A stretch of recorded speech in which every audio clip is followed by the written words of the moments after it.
Now we should probably do an opening. Yeah, I was gonna say, yeah. What are you gonna do for an opening, John? Yeah, well, that's why I was like, let's sit down before the tornadoes go off, and then everybody else goes up. But what doesn't go off is we are sitting here with the legendary BRIAN Wolfe, the Godfather of the Godzilla, and you're here with CKiW iRADIO 76, all 4 gears.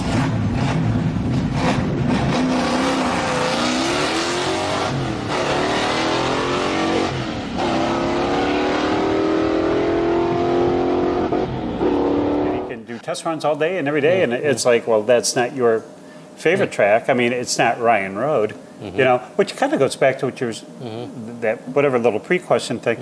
We were lucky, you and I were lucky to be in a square area of Warren where you had so many cars, so many hot rods. I mean, look how many people came out of there.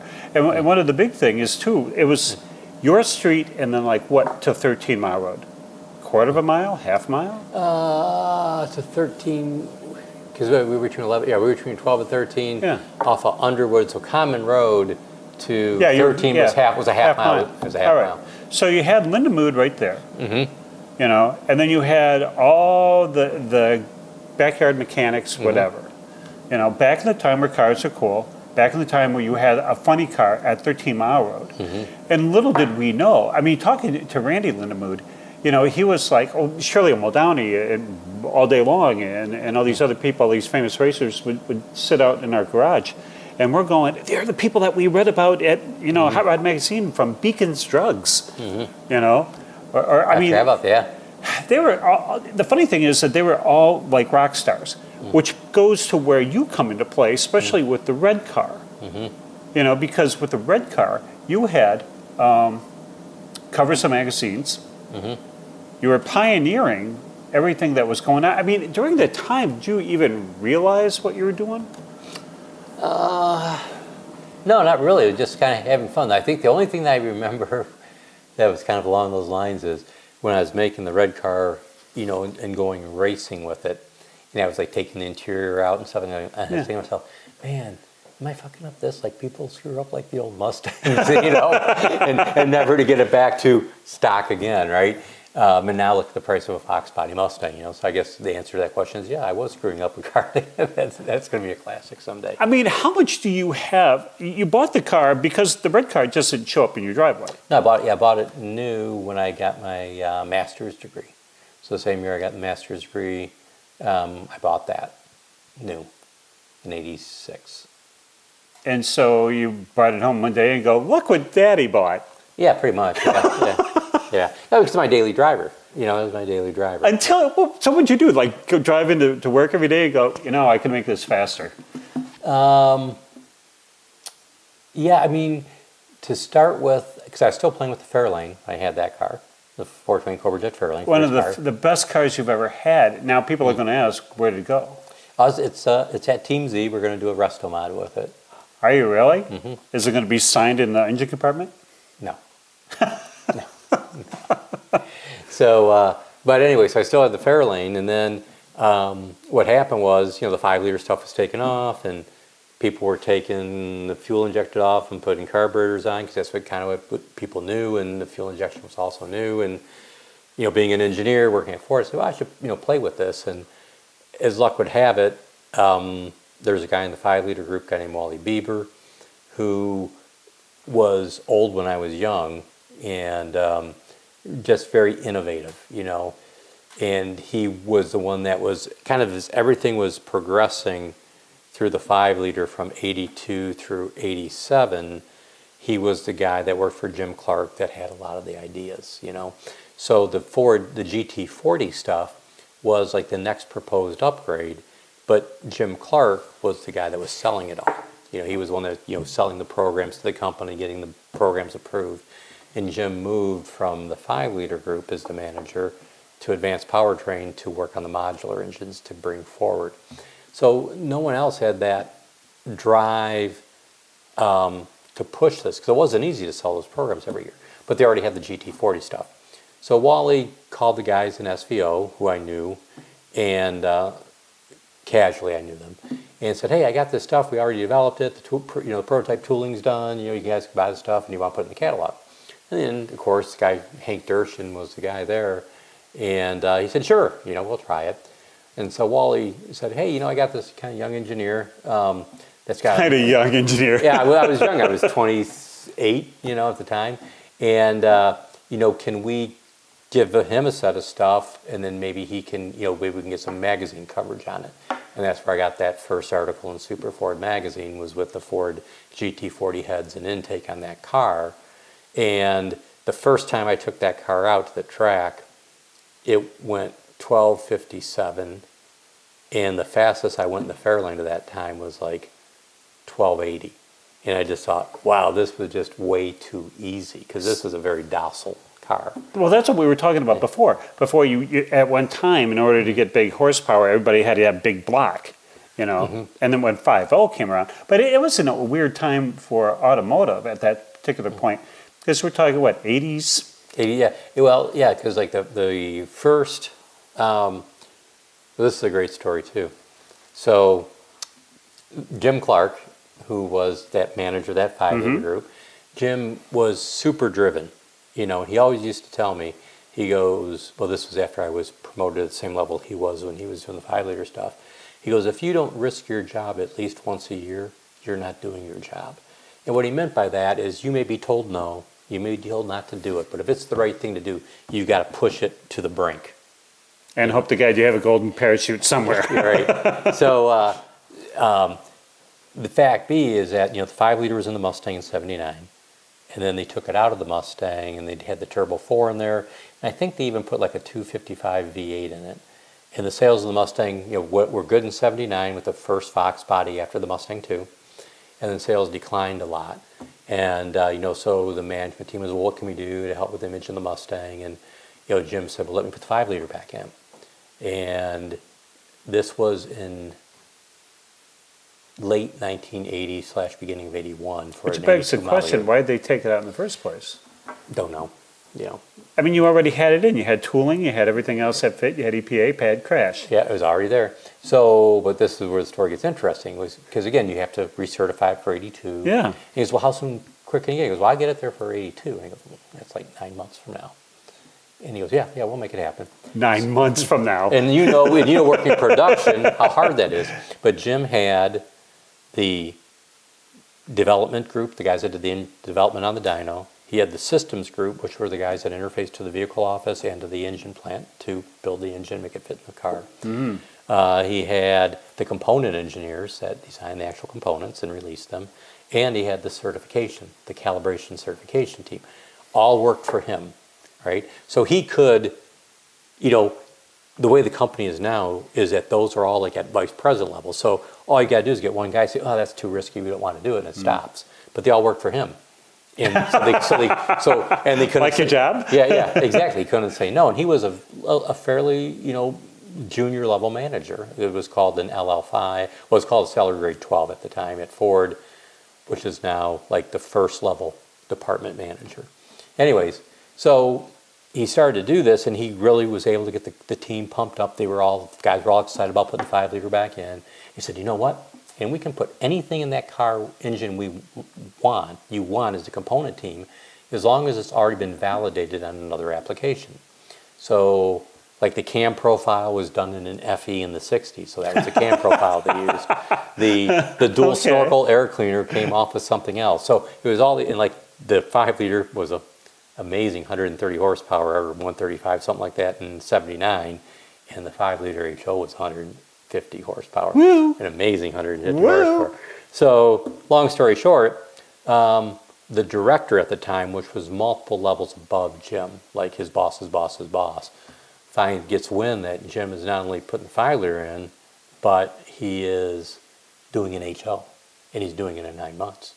Super risky. So he calls Jim into the office and says, hey, Clark.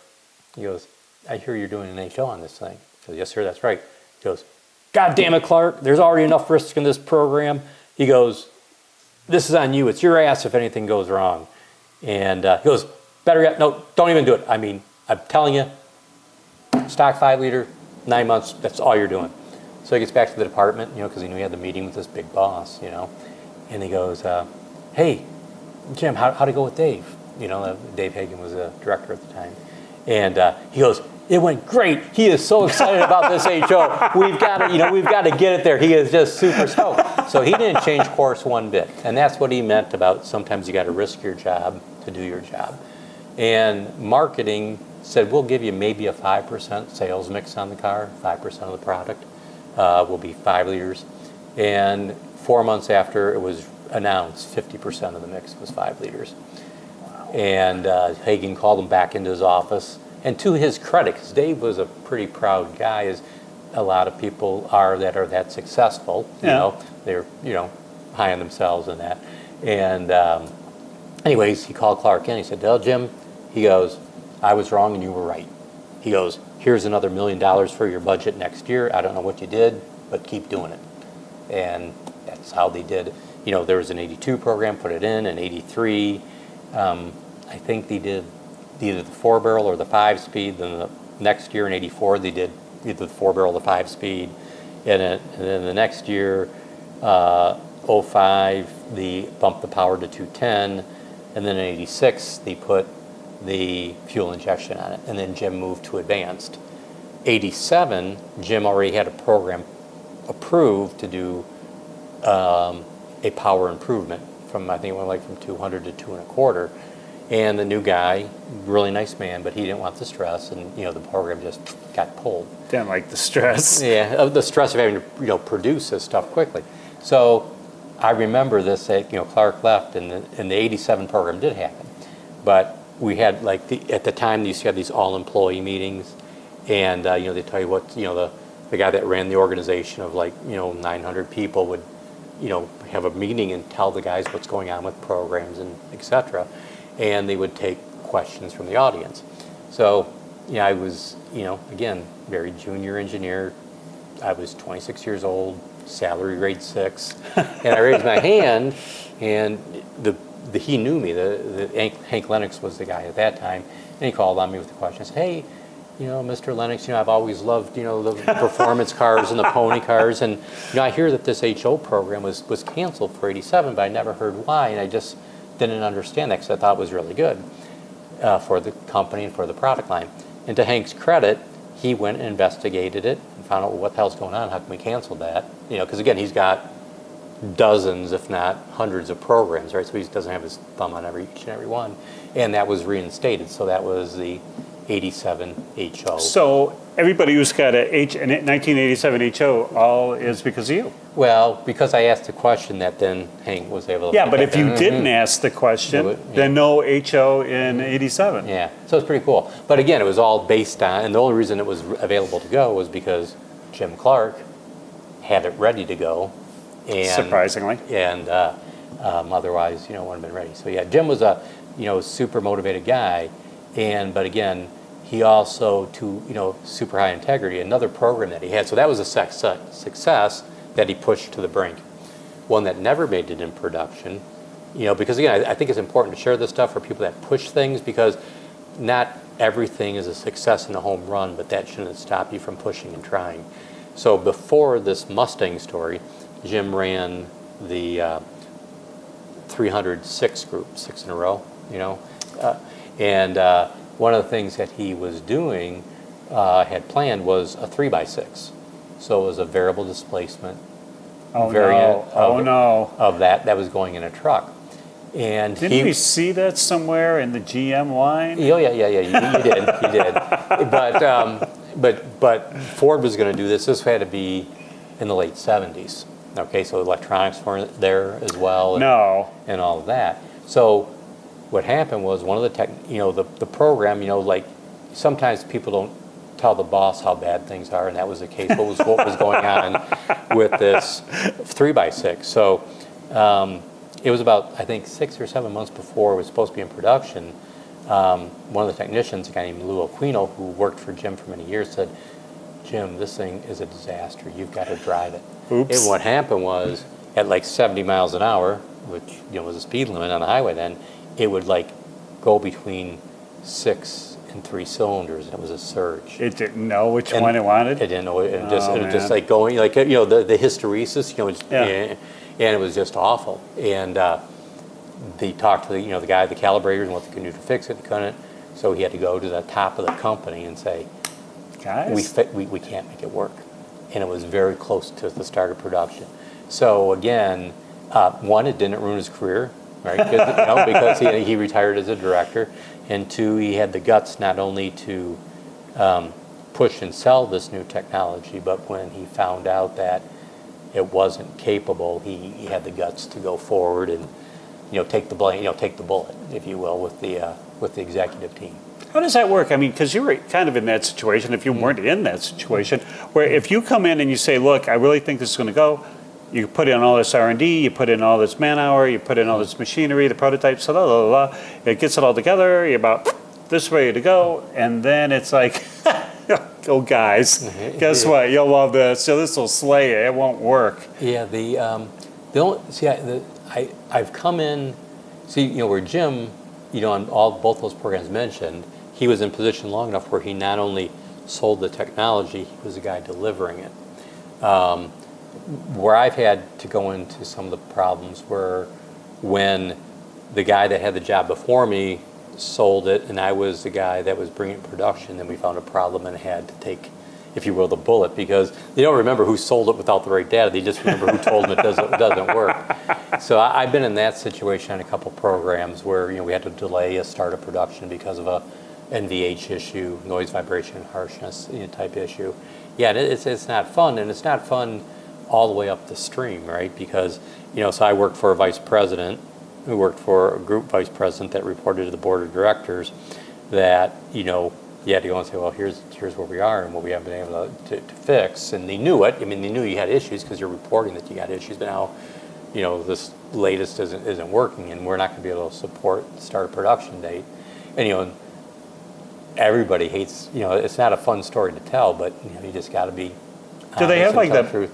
Like they see on TV where they have like everybody, what? That's it. You'll never work in this town again. Get them out of here. No, they may do that when you're not. It's never happened to me when I was in the room, and I don't think it happened to me there because when I retired from Ford, that was when I wanted to retire, and I did have to ask if I can retire, and I was granted that privilege to retire. I was very fortunate. Ever thought you got close? Ever thought that I'm going to walk in this meeting and when I get done telling me they're going to have a gray box for me ready to go? I think not really. The largest stress I had, because the largest stress I had was when I was put into a job where I didn't have the right resources and background to do the job, and that was a struggle for me. That was the hardest one. And again, I felt like, oh man, I'm going to blow my whole X years at Ford because I'm going to screw this thing up, and I didn't. It wasn't as bad as I thought, and I ended up getting moved back to because that was an out of powertrain job. I won't mention the exact name of it, and then I came back in, and things were. It's really unique. As much as we've known each other for so long now, there's this like timeline. And then there's a black hole, and then there's a timeline. Mm-hmm. And for some god reason, and we won't even have to talk about it if you don't want to, that time where you had that really bad drug problem. Oh. No, it's everything about when you were doing Ford Performance and you're going here, there, and everywhere for all the racing and all that. I mean, whatever that official title was. It seems like not the most happiest time in your life. No, Ford Performance was fun. I mean, I was very lucky to have two dream jobs at Ford.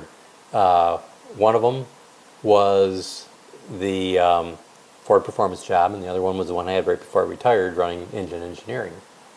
So yeah, so those were two really fun jobs. So I did enjoy Ford Performance a ton.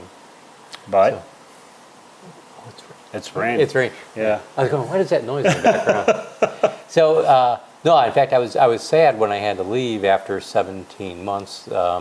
You had to leave? Yeah. Somebody had pictures? No, I had to go because they wanted me to go take the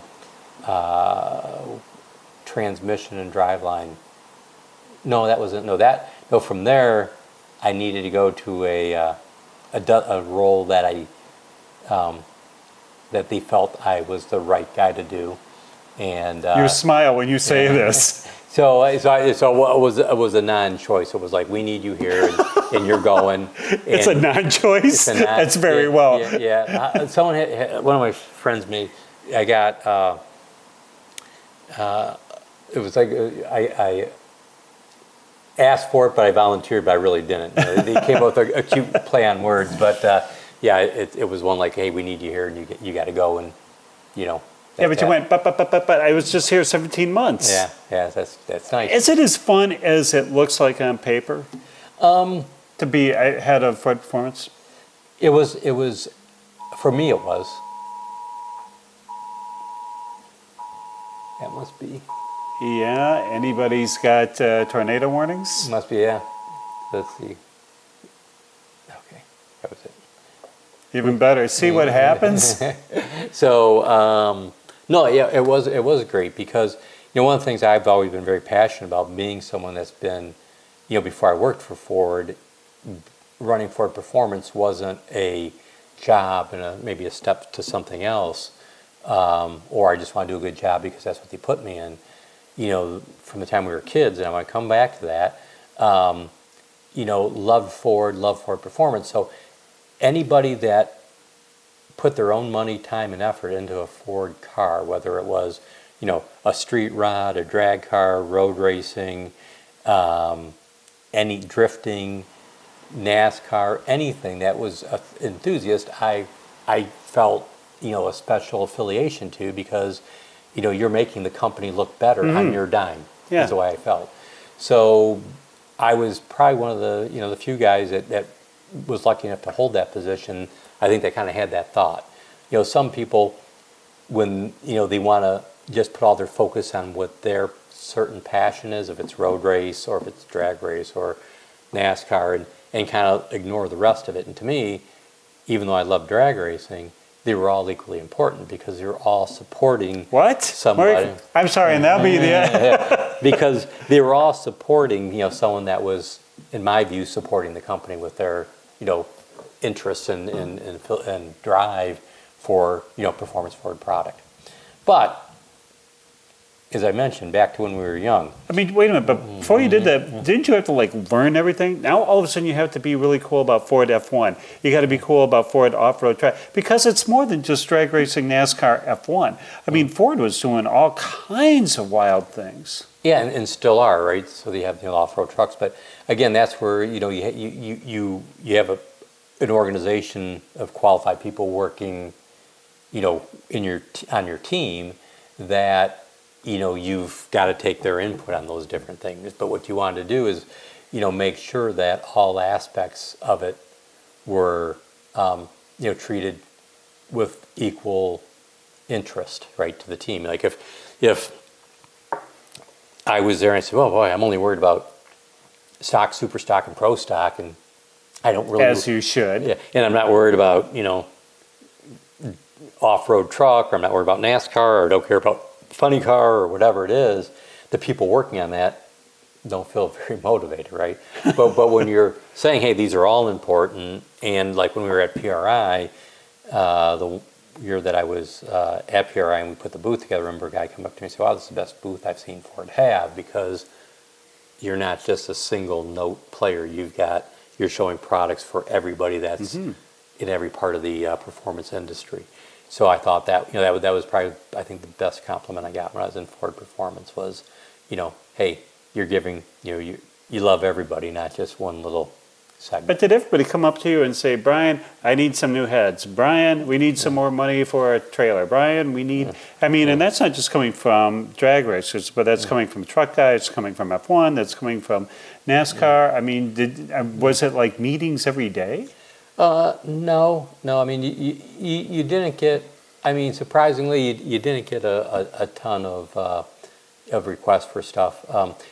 It just, I don't know if that's because there's multiple layers between me and the guys asking for the stuff, but no, you really didn't get a lot of requests, and the ones that I did entertain were pretty legitimate requests. Like when we were doing the Pro Stock body, the new Pro Stock engine that was only there for several years. But, we're the guys that were going to say, hey, I'm going to switch from brand X to you.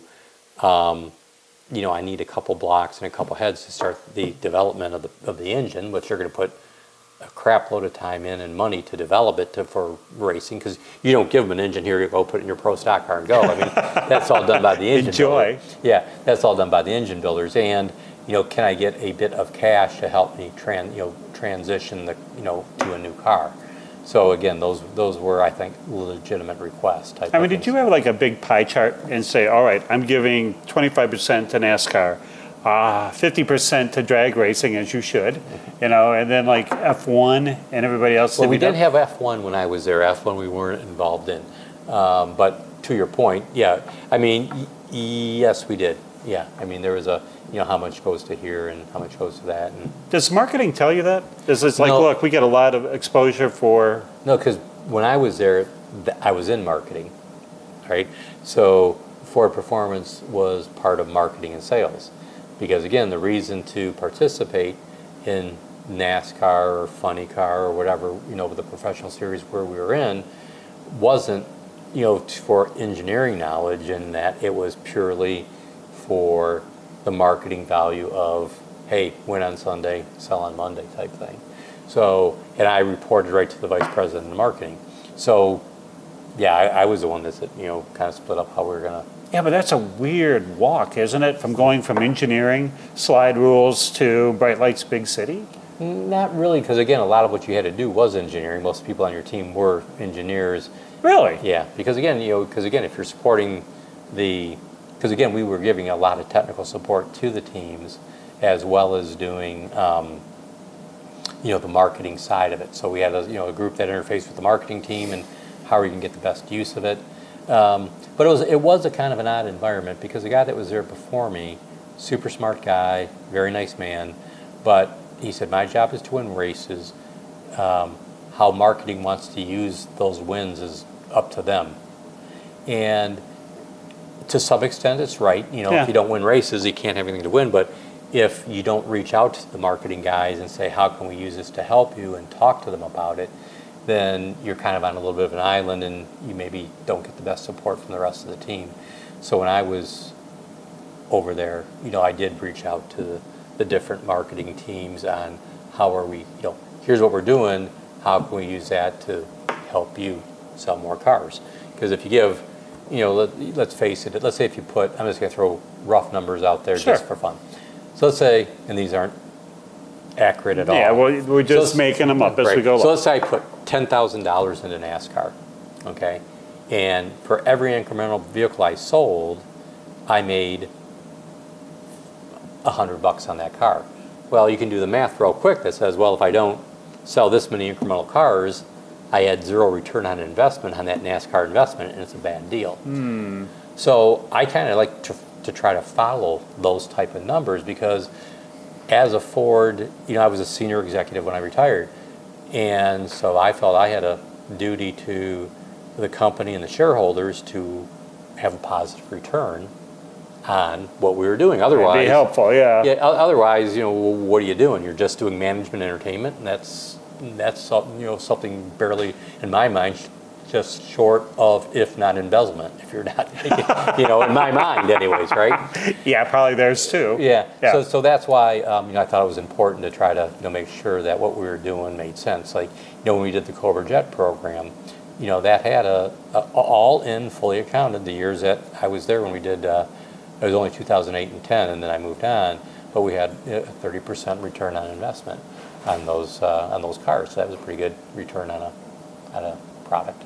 So why would they move you? I mean, one of the big motivators in the big three or automotive or anywhere, it's we're looking, we're out of the red and we're really in the black. We like this feeling. Oh, by the way, you're doing really well, Brian. Come over here.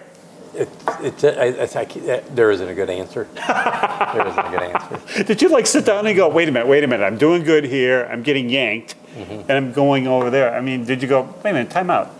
No. Okay, that's my man. And we're talking about a Ford soldier. Yeah, I mean, I'd always say, I don't want to do that, but I'll do whatever the company wants. But another time it happened to me, I love doing engine development work on the dynamometer, right? Being able to develop the combustion, the fuel efficiency, the performance, vital throttle performance of an engine. So for many years, I worked in a group called, the base engine development group, where we actually developed the product on the dyno. Yeah. Getting the right intake, the right cams, compression ratio, etc. And I remember I was a supervisor of the group at the time, and I remember my boss calling me into the office, a guy named Larry Brower. He's another super smart, super nice guy. He said, "Brian, yep, you're gonna have to stop having so much fun for a living, and you're gonna have to work like the rest of us. So we're moving you to this engine systems role." I said, "Okay, Larry." I said, Whatever you want. If that's what you want me to do. And I said, by the way, after I've been there, a while, when I go back to do dyno development, it'll probably make me a better, development engineer, because I'll understand better what my customer has to put up with. And I never did go back, because I ended up getting promoted to into advanced powertrain from there. But it was always I think it's the right thing, career advice for anybody. You want to make your feelings known in a very respectful way. But at the end of the day, if you're working for somebody else, you need to do what they want you to do. Yeah, but you were so close. You're right there. I mean, did they have? Folks obviously knew you're a drag racer. Yeah. All right. I mean, that's probably at Ford. They probably knew that was.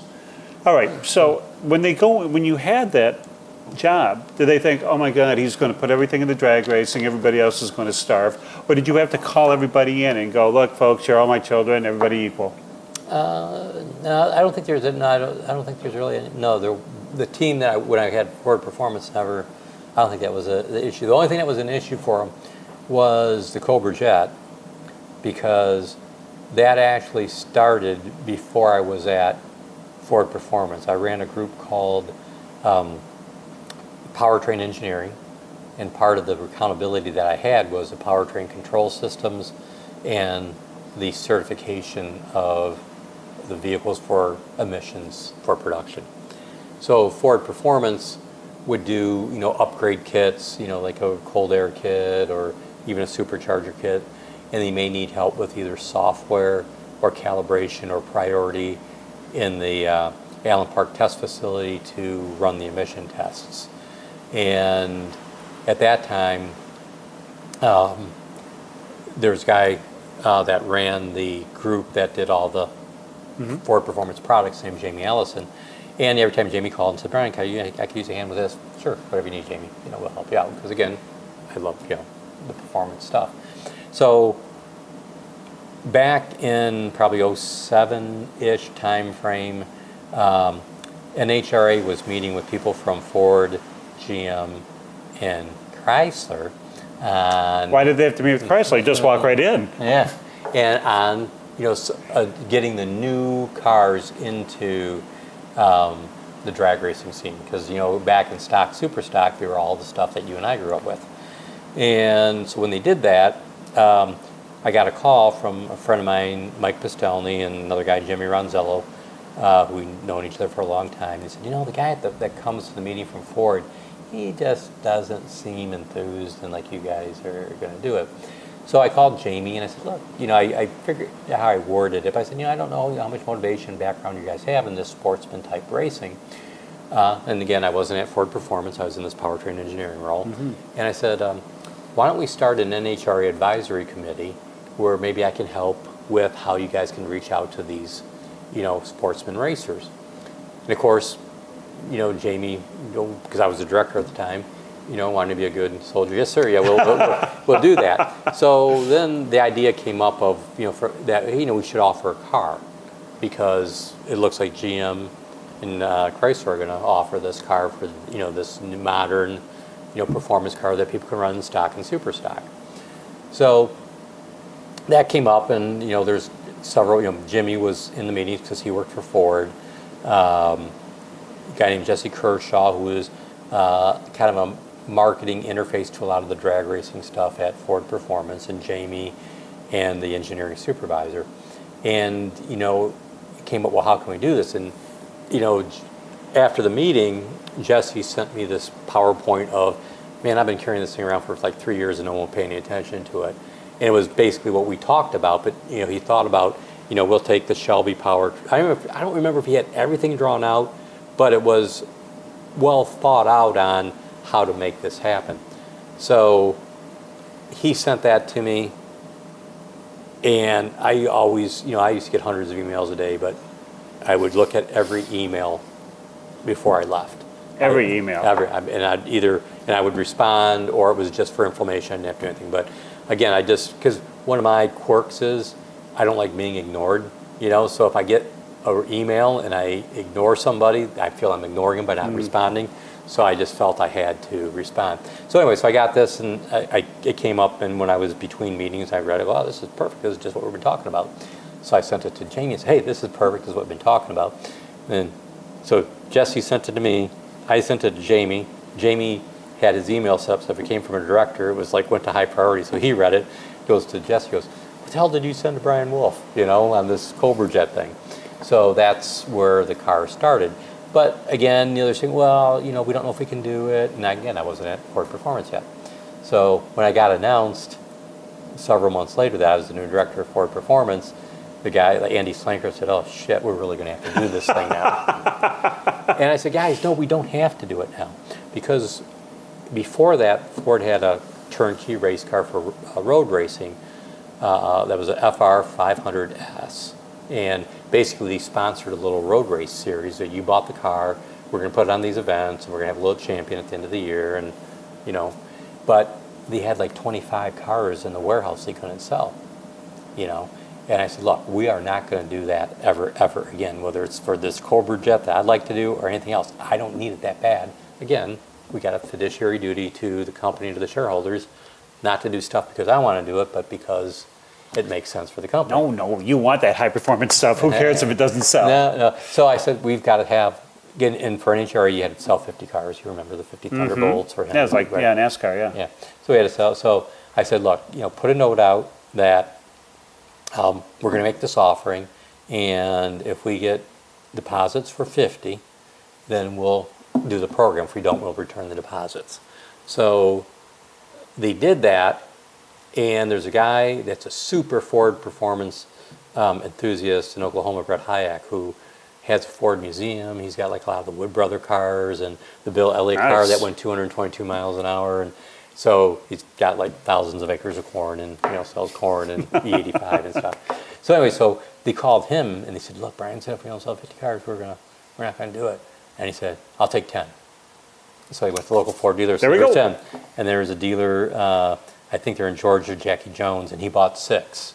And then, so within 48 hours, they had deposits for all 50 cars. In fact, we had, I think, it was either 68 or 86 orders. But we're only going to build, I said, we're only building 50. Because these cars will have value to 2 people, collectors and racers. And as soon as we build one more car than there's a demand for, the value goes away. So we built 50 of them, and then we said we'll tell them we'll keep their name on the list for the following, the following offering, which we did in 2010. And so that was the model that they used going forward. So, anyways, so they did the car, and we delivered the first cars at the end of 2008, and then they were in Pomona in 2009 at the first NHRA race of the year, and that Cobra Jet won Stock Eliminator, the first appearance at NHRA. Tell people what that, for those who don't know what that program was, that Mustang had a supercharged 5.4 and a manual transmission. And again, we kept it very simple. The only way we were able to do that program in 8 months was, it was all, again, back to the Jim Clark in the back of my mind, all off-the-shelf parts. It was an engine from a Shelby. It was a transmission from a Shelby. We made it so it was legal to run 10 flat quarter mile, so it came with a roll bar in it, and a SFI damper. But again, all parts that were off the shelf, and then we had wheels made for it with the Cobra Jet logo, had tacks made. So again, we had the seats made with Cobra Jet in them. So it would give something to the collectors that would make it valuable. What I did miscall, because those cars were all serial numbers, they weren't a VIN. Even though most, you won't find too many people driving their 68 Cobra Jet Mustang on the street. But it can Yeah, be. yeah. And the problem with these cars is because they were never street legal, I think that's why the collector value has not really taken off significantly on them. Over time, it probably will, but it's taking time. Well, there's a wonderful picture of you getting out of a white one on stage somewhere. Mm-hmm. You know, I mean, and it's a classic one. If you Google At you SEMA. whatsoever, you know, I mean, was that the unveiling? Yes, that was unveiling at SEMA in 2008.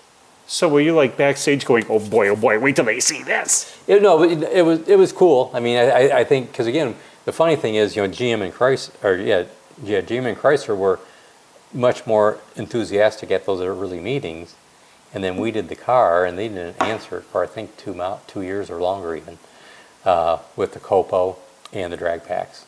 Yeah. So that was cool.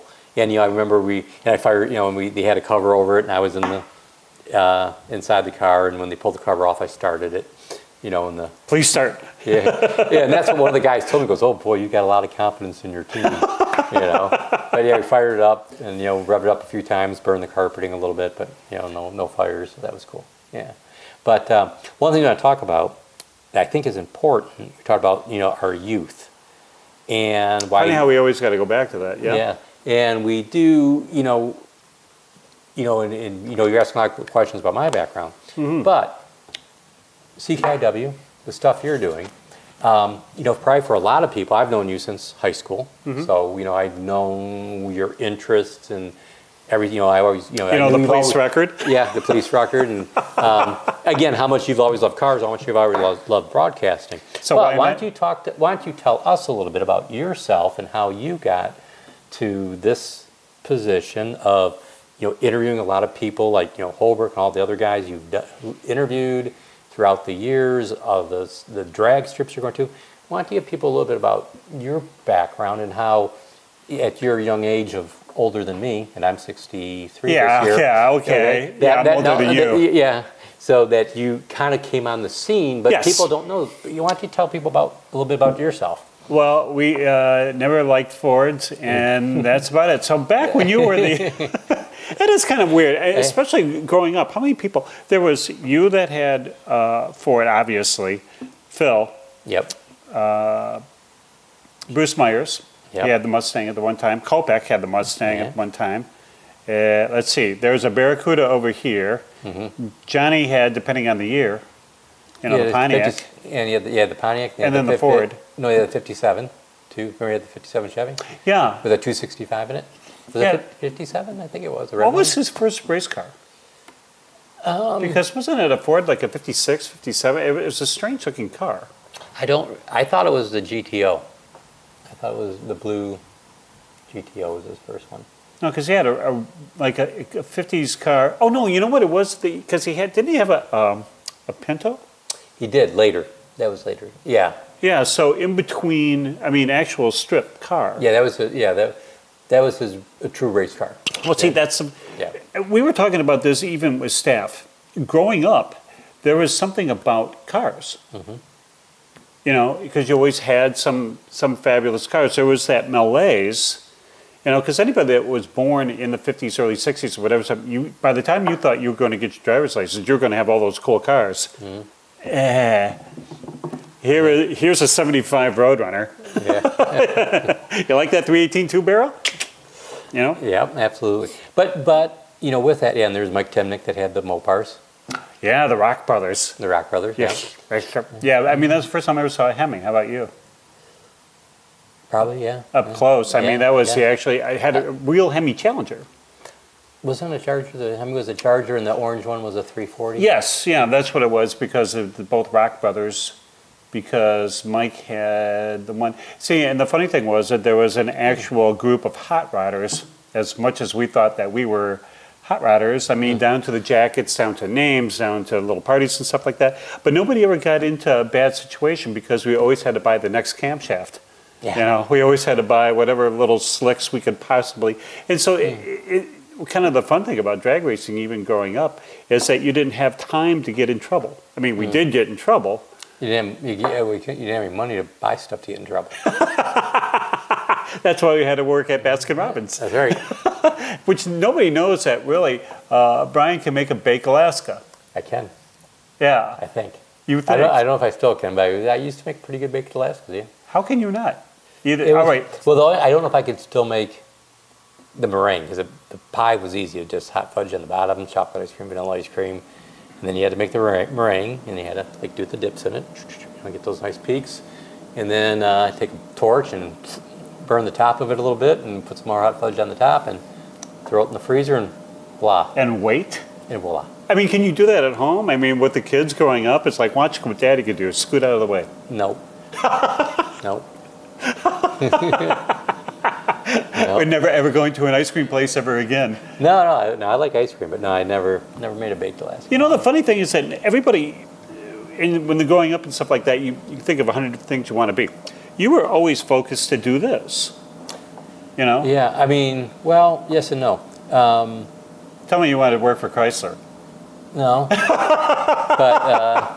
what I wanted to do was originally I was going to I wanted to be a draftsman because both my brothers were draftsmen. My dad was a machinist. Yeah. And life was good. We had a good time. Growing up in Warren, and that was my thought. But I had a desire to really want to work for Ford.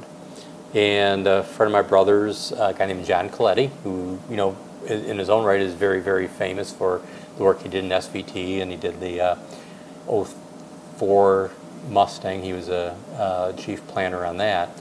And then he went to SVT and did a lot of great products. But, so my brothers knew him, and they said, hey, Brian wants to get into Ford when he gets out of high school. How can you do that? And he goes, that ain't going to happen. He goes, he's not going to get there as a draftsman. If he wants to work for Ford, he's going to have to get an engineering degree and try to get hired in that. Could go in as a draftsman. Why? That's basically how it was done back in the day. Here's a big board and be a draftsman. No, but that was when things were changing, and that's what he said. So again, a dad, twin die maker, raised 6 kids. It's not like they could afford to, send you away to school. So I was really lucky because I was a good draftsman, and I was working at Baskin Robbins till I was working as a draftsman. And when I went to go to the universities, there was Wayne State University, great school, Oakland University, great school, and University of Michigan at Dearborn, another great school. And I applied to those 3 because I could stay at home while I was going to school. And I got accepted to all 3 of them. And University of Michigan was on semesters, and the other 2 were on trimesters. So a semester, which you only had to pay twice a year, was at U of M Dearborn was cheaper than a trimester at the other 2. And I was paying my own way, right? And I said, well, U of M's got a good name, so that makes sense. And I remember a full 12 to 18 credit hours at the University of Michigan at Dearborn. My first semester was $284. Wow. Damn, how did you sweat that? Yeah. Well, like I said, I was a good draftsman. So I think I was making like $5 an hour as a draftsman. So I kept working 20 hours a week while I was going to school. How old were you during this time? 17, 18? No, 18, 19? No, because I was born in 60. I graduated in 78. My birthday's at the end of the year. So I was 17 when I started. I graduated when I was 21 with a bachelor's degree.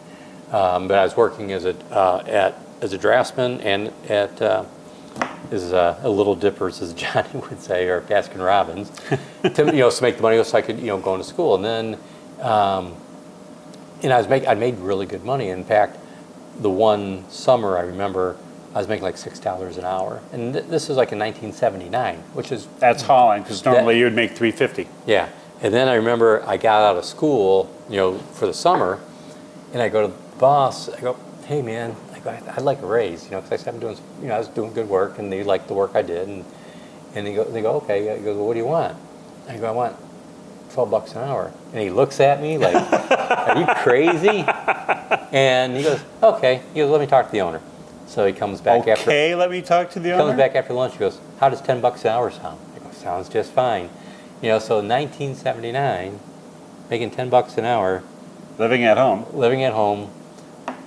saving the money for school. School, like I think it was up to like 300 and something for the full load. I was super fortunate, right? Because the school was very affordable. Lived at home. I bought a '79 Mustang that was a year old, and that was my back and forth to school car. And I was sitting on top of the world. So did you buy your parents their first like color TV or something? No. Like spread out? No. No. Thanks, folks. No, I didn't. I said I had good parents. I didn't say I had a good son. I mean, to put it in perspective, I mean, a whole album was $3.99 at Corvettes at that particular time. So making $10 an hour when basically everybody was making $3, $4 at the tops. Yeah. To blast 10. No, it was great. No, I mean, like I said, I was just really lucky to have had the interest in being through my brothers, my dad, to be a draftsman. So I was taking vocational drafting. Yeah, how did you do that? Because Mott didn't offer draftsman. They had vocational drafting, which was, the idea was, when you graduate high school, you get a job as a draftsman. We were doing special machine design. And then, but I always liked math and science. So even though I didn't plan on going to college until I was like halfway through 11th grade when I found out the sad reality I had to become an engineer to work for Ford. That's when I said, oh shit, I got to make sure I get the prereqs so I can get into college. And, it was lucky to have it. Like I already had my first year of physics and I was in advanced math classes. So it all worked out. So what did you do? Like say, once you graduated from high school, did you take like a Thursday night and not work? Because I mean, if you're doing Bastard Robbins, if you're doing draftsman think and all that stuff, I mean, what is it? 24/7? Go to bed, work, go to bed, work, go to bed. Yeah, I mean that's the way it was. I mean, again, coming from middle class-ish family, raising a lot of kids, it was like, no one's going to give you anything. You're going to have to work for it. And everybody wants to win just as much as you do. So I mean, and that's the way you grew up. I mean, it was all on you. You didn't expect anybody to help you with anything. I mean, what if you wanted something? You worked for it, and that's just the way it is. But we knew where you lived. We knew your brothers. Where did you put 6 people in that house? 8 people in that house? Well, let's see. Was it 8? No, mom, dad, 6. You're right. My sister. Yeah, mom, dad, 4 kids. Yeah, right. Because I was thinking 6 kids. Yeah. Yeah. So the mom, dad, they got their own room. That's everybody. Sister got her own room.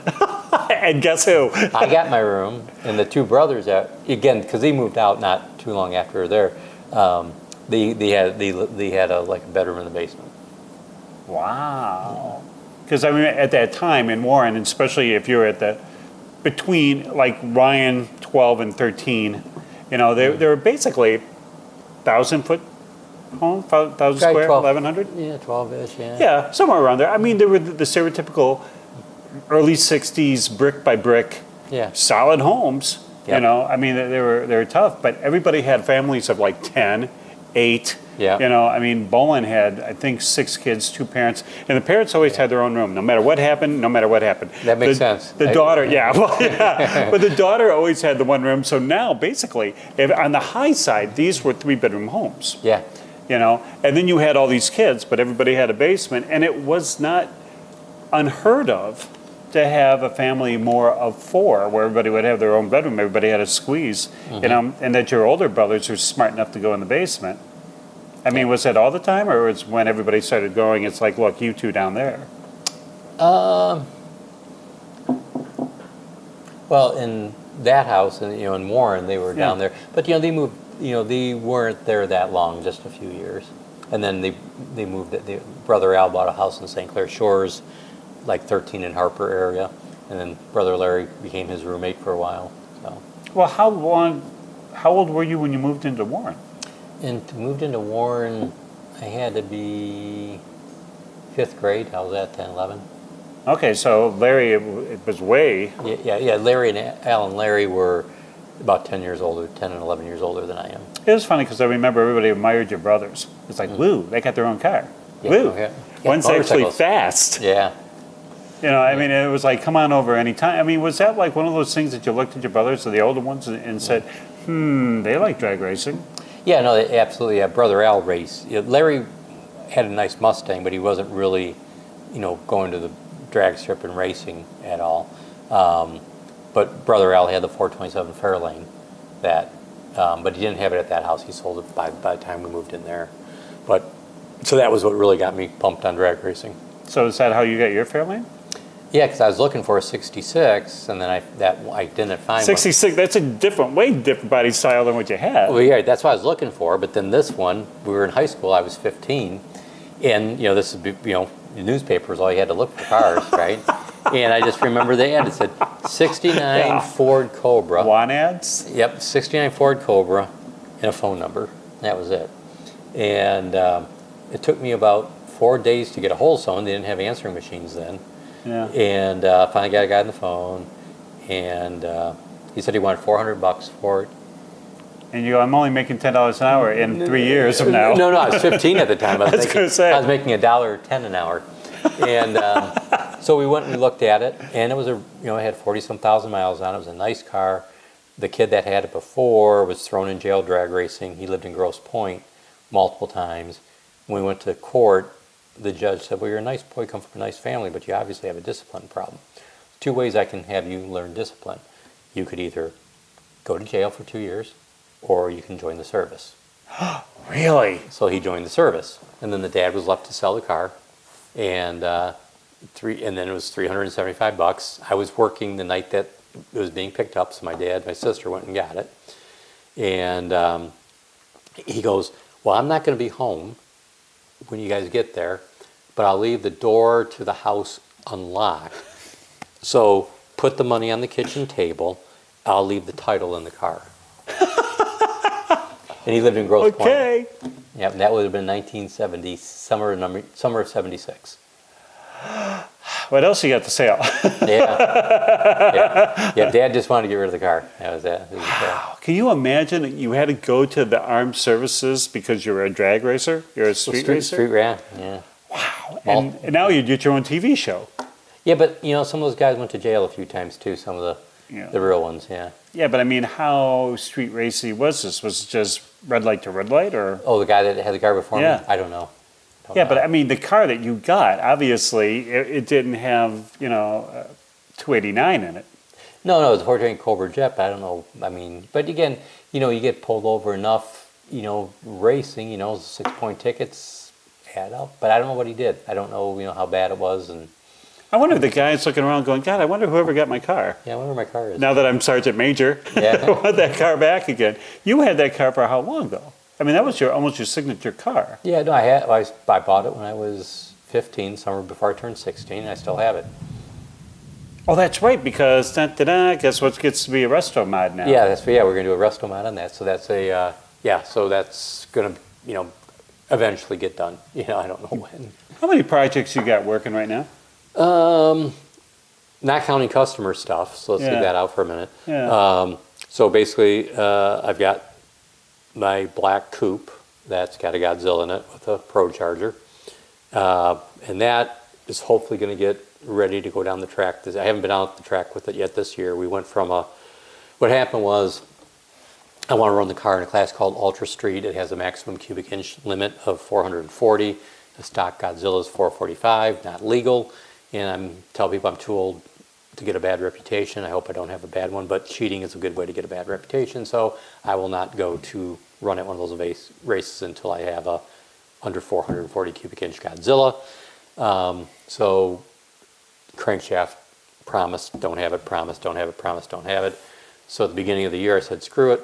I'm going to put a bigger blower on it, and we're going to try to be the first 6-second quarter-mile Godzilla with that car. So I don't know if we can do it or not, because that's a pretty big task, but we'll see. That's the goal.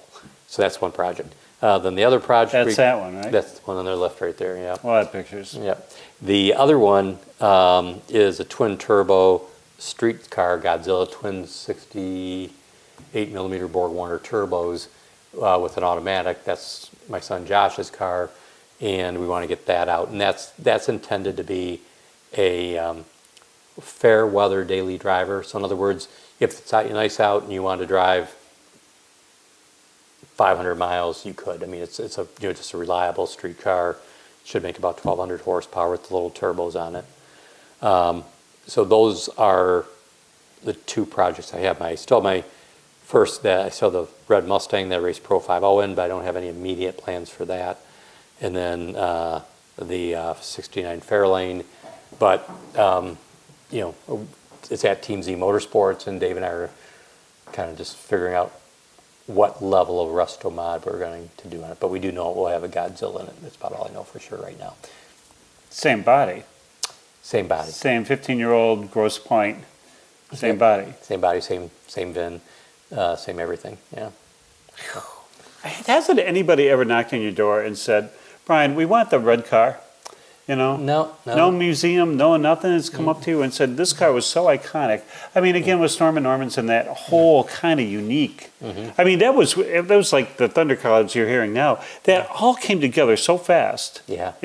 But yet everybody thought that was there forever. But really, how long did that?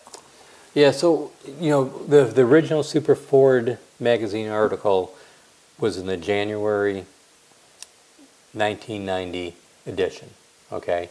And so they got data to do that article, Donald Farr, in 1989. And there were 3 cars in that magazine that they featured. My car, which was a naturally aspirated car, went 1166 at 116. Storm and Norman's, I don't remember what it was, but I want to say, I think 1187. And that had a supercharger on it. No, that had nitrous on it. And then a guy named Grandpa T, who that's what they nicknamed him. He was in Florida, and he had a supercharger on a centrifugal supercharger. He never, got the racing bug. That was like the one article. But Norman, and myself, took off with, okay, that was a starting point.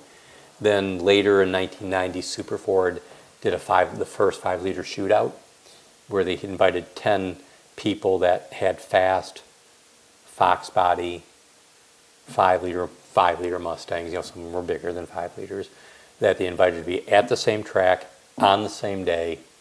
Who's the fastest? And Storm and Norman's was the fastest. I was second fastest, and then Trick Flow Specialties Rick Smith was the third quickest there. And so that was kind of the beginning of the Pro 5.0 class, if you will, that went on. I stopped in 92. 2 things. Work, was getting pretty intense for me, and the cars were developing beyond what I could keep up with at the time. They were getting into like full chassis cars, expensive stuff, and just between work and that, I said, okay, I'm going to leave this car here. So it's going to be if you will, a time capsule of what the early days of the Pro 5.0 stuff was. Now, that was the first time we ever seen somebody with a laptop, with a computer in a car, and it was like, how are these two, first of all, this is the first time I've seen a laptop, and it's like, how are these two coinciding? I mean, how did you come up with, look, let's figure this out, Go Guido. Yes, yeah, exactly. So initially, it was just, working with the stock ECU, but then, we got quickly to the point where there was a factory rev limiter set, and I forget what the RPM was, 55 or 5800, and people just couldn't figure out how to get around that. So, hence why a lot of people were putting carburetors on them. But then Hank Dershin introduced me to Sam Guido, and Sam had his own standalone ECU that he did. It was kind of a one-off prototype that he did, but he would support me at the races calibrating it. Yeah, right, yeah. But we got feedback, and people said, well, I don't need all that. I just need to get around the rev limiter, and hence the Ford Motorsport extender.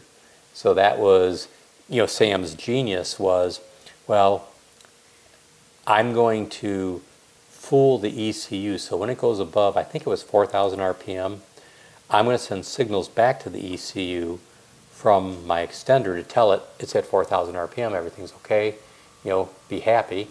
And then I'm going to intercept the signals for fuel and spark, and I'm going to control it from here on out. And he had 2 knobs on it. There was going to be 3, but I encouraged him not to, and I'll tell you why. So one was air fuel, and one was rev limit. The third knob that we talked about was spark, and I said, Sam, if someone wants to change spark, they can turn the distributor. But if you give people a knob to turn spark and they get like too happy or make it wrong, you can hurt the motor Boom. real fast. Yeah, you can hurt the motor real fast. So it only had the 2 knobs on it to start with. So that was where Sam and I, first met, and he started the company General Systems Research, GSR, and sold a lot of extenders to a lot of the 5-liter guys back in the early days. And now, we've got companies like Hull Tech, Big Stuff, Fuel Tech, OBR control systems, which I use a lot on the Godzilla stuff, that are just fully programmable, super capable ECUs. It's amazing, even the people that do the OBS2 things, they put in their basic car, and they can breed with all of those softwares and stuff. I mean, we were doing it. I mean, it's amazing how much the layman can now know about what's going on with the engine with an iPad. Yeah. And it's like back in the day, I mean, we were taking a look at like these walls of sun, like diagnostic equipments and stuff. I mean, when they had like a monitor that was that big and it's like, TV, Yeah. and you could see where they had something where you put the distributor in the hole and there was like a big dwell gauge and all kinds of stuff. And it's like, wow. And now everything's done here. Yep. Yeah, and a little laptop, and I mean, there's a Can you do that? Short answer is yes. Long answer is what? The long answer is, ever since I started racing the big block, the 695 cubic inch Hemi in all motor at Milan Dragway, Chris Holbrook built that motor, as he did all my motors while I was working. I didn't have any time to build motors, and Chris, super good engine builder, super high integrity, and really enjoyed all the stuff Chris has done for me. We're still good friends, even just because we're in the boat, same kind of business, though he's at multiple levels beyond where I'm at. Yeah, but you guys are two different things. I mean, you're kind of overlap, but you don't overlap. Yeah, and even if you did, you're still very friendly. Like there's a guy in Florida that builds a lot of Godzillas at a company called Performance Unlimited, and another guy in New York, Merkel Racing Engines, and of course Chris. But again, we're in the same business, but I'm not. It doesn't mean you're not friends. Just like if you're at the drag strip, you have friends, but as soon as you go up to the starting line, they're not your friend. Yeah. Well, I wouldn't say that, but you both want to win. And same thing with the engine work. So Chris did all my engines back then, and he suggested, Brian, you got a lot of money in the motor.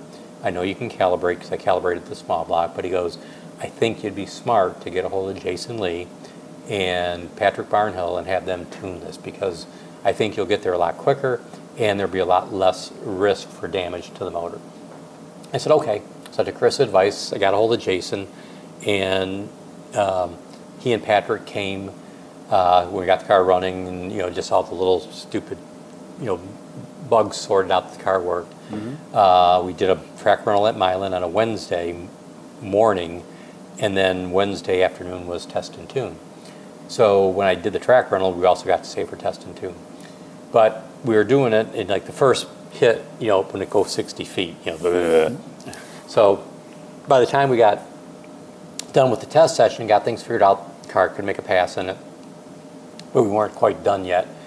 And, I remember saying, okay, well, this was a Wednesday, and they were just finishing up our rental, and they were starting to open up the gates for the test and tune. And I said, okay, well, we can pick this up tomorrow. And Patrick goes, listen, and looks at me and goes, listen, bitch, we're here now. You're paying us the same if we leave now or if we leave in 4 hours. Let's get this done. And again, working with people that wanted you to be successful as much as you wanted to be. I mean, I wanted to keep going, but I was feeling guilty of how much time that they were there with me, But, they cut through all that. And I remember that day, I think we went like 788, which I think was quicker than the record in the class. And there's no way I would have made that progress in one day without Jason and Patrick there. So again, can I tune? Yes. Can a lot of people tune? But now that we're gone way beyond where that car is, like I tell people, I service the motor between passes. I'm driving the car, trying to keep data logs on everything. Although I have people that will help me with the car, when we maintain it. But I said the comfort in knowing the tune that's in it is probably the best tune it can be. And then with the Hull Tech, you can we got a keypad, and you open the passenger door, and there's multiple keys there to change the calibration. So if the guy in front of me smokes the tires or the track's way better or way worse, or not even way better, just a little better, a little worse than they thought, I can do the burnout, be backing the car up, they'll open the door, change the calibration, and we send it. And I think just not having to worry about that or think about that, and knowing it's the best it can be because I got the two best guys, I think, capable working on the car, just it's one less thing to worry about. And when we ran we won 3 championships in a row with that all motor car, and there wasn't a time where the car didn't go down the track. I mean, every time, and again, why is that? Well, because you got super good guys doing what they do best, so it makes it a lot easier. Would you like to go back to just pure engine? Well, I really enjoy doing. I love doing the development work on the dyno. It's fun, but I do like driving the car, and I like, I do like most of the classes I'm in now are 8th mile because the car I race. I mean, it's a true stock firewall, stock floor pan car, and to have a car that's like that, that's capable of 195 to 200 miles an hour. And you're racing a lot of the times, you're racing at night, there's dew on the track, you can't see that well. I mean, I'm kind of happy with the 8th mile stuff as a driver, versus the quarter mile. Like, even back when I was racing the all motor car, I mean, we'd run 180, 183 miles an hour, and, it's 1 in the morning. I mean, the latest we made a run was 4 in the morning at Milan. 4 in the morning? In the final. So, you got dew and shit. It's like, you can't see at the big end of the track, and it's like, it was fun, but it was do track operators too. take that in consideration? I don't know. Obviously not. They got to get these. I mean, it's kind of a damned if you do situation. You have all these cars, kind of like when we were at 131. They had like 500, 600 cars. I mean, they had a ton of cars. And it was like 11:30, 12 o'clock, like midnight. And they go, and we still have 3 more classes to run.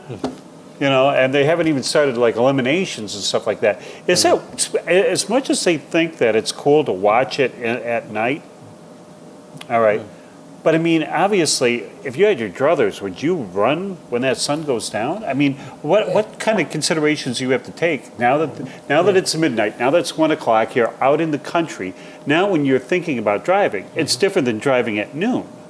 Yeah, and I think, to be open, I think the older you are, with the worse your eyesight is, the more you're concerned about nighttime racing. Okay? So I'm sure there's a lot of guys out there that don't have any issue, but like my night vision is not as good as it was, and what could go wrong? Just go straight. Yeah, exactly. Just go straight and turn at the end. So yeah, so I mean, right before the stand, yeah. Yeah, but I think it's going to be on everybody. Every individual is going to answer that differently for them.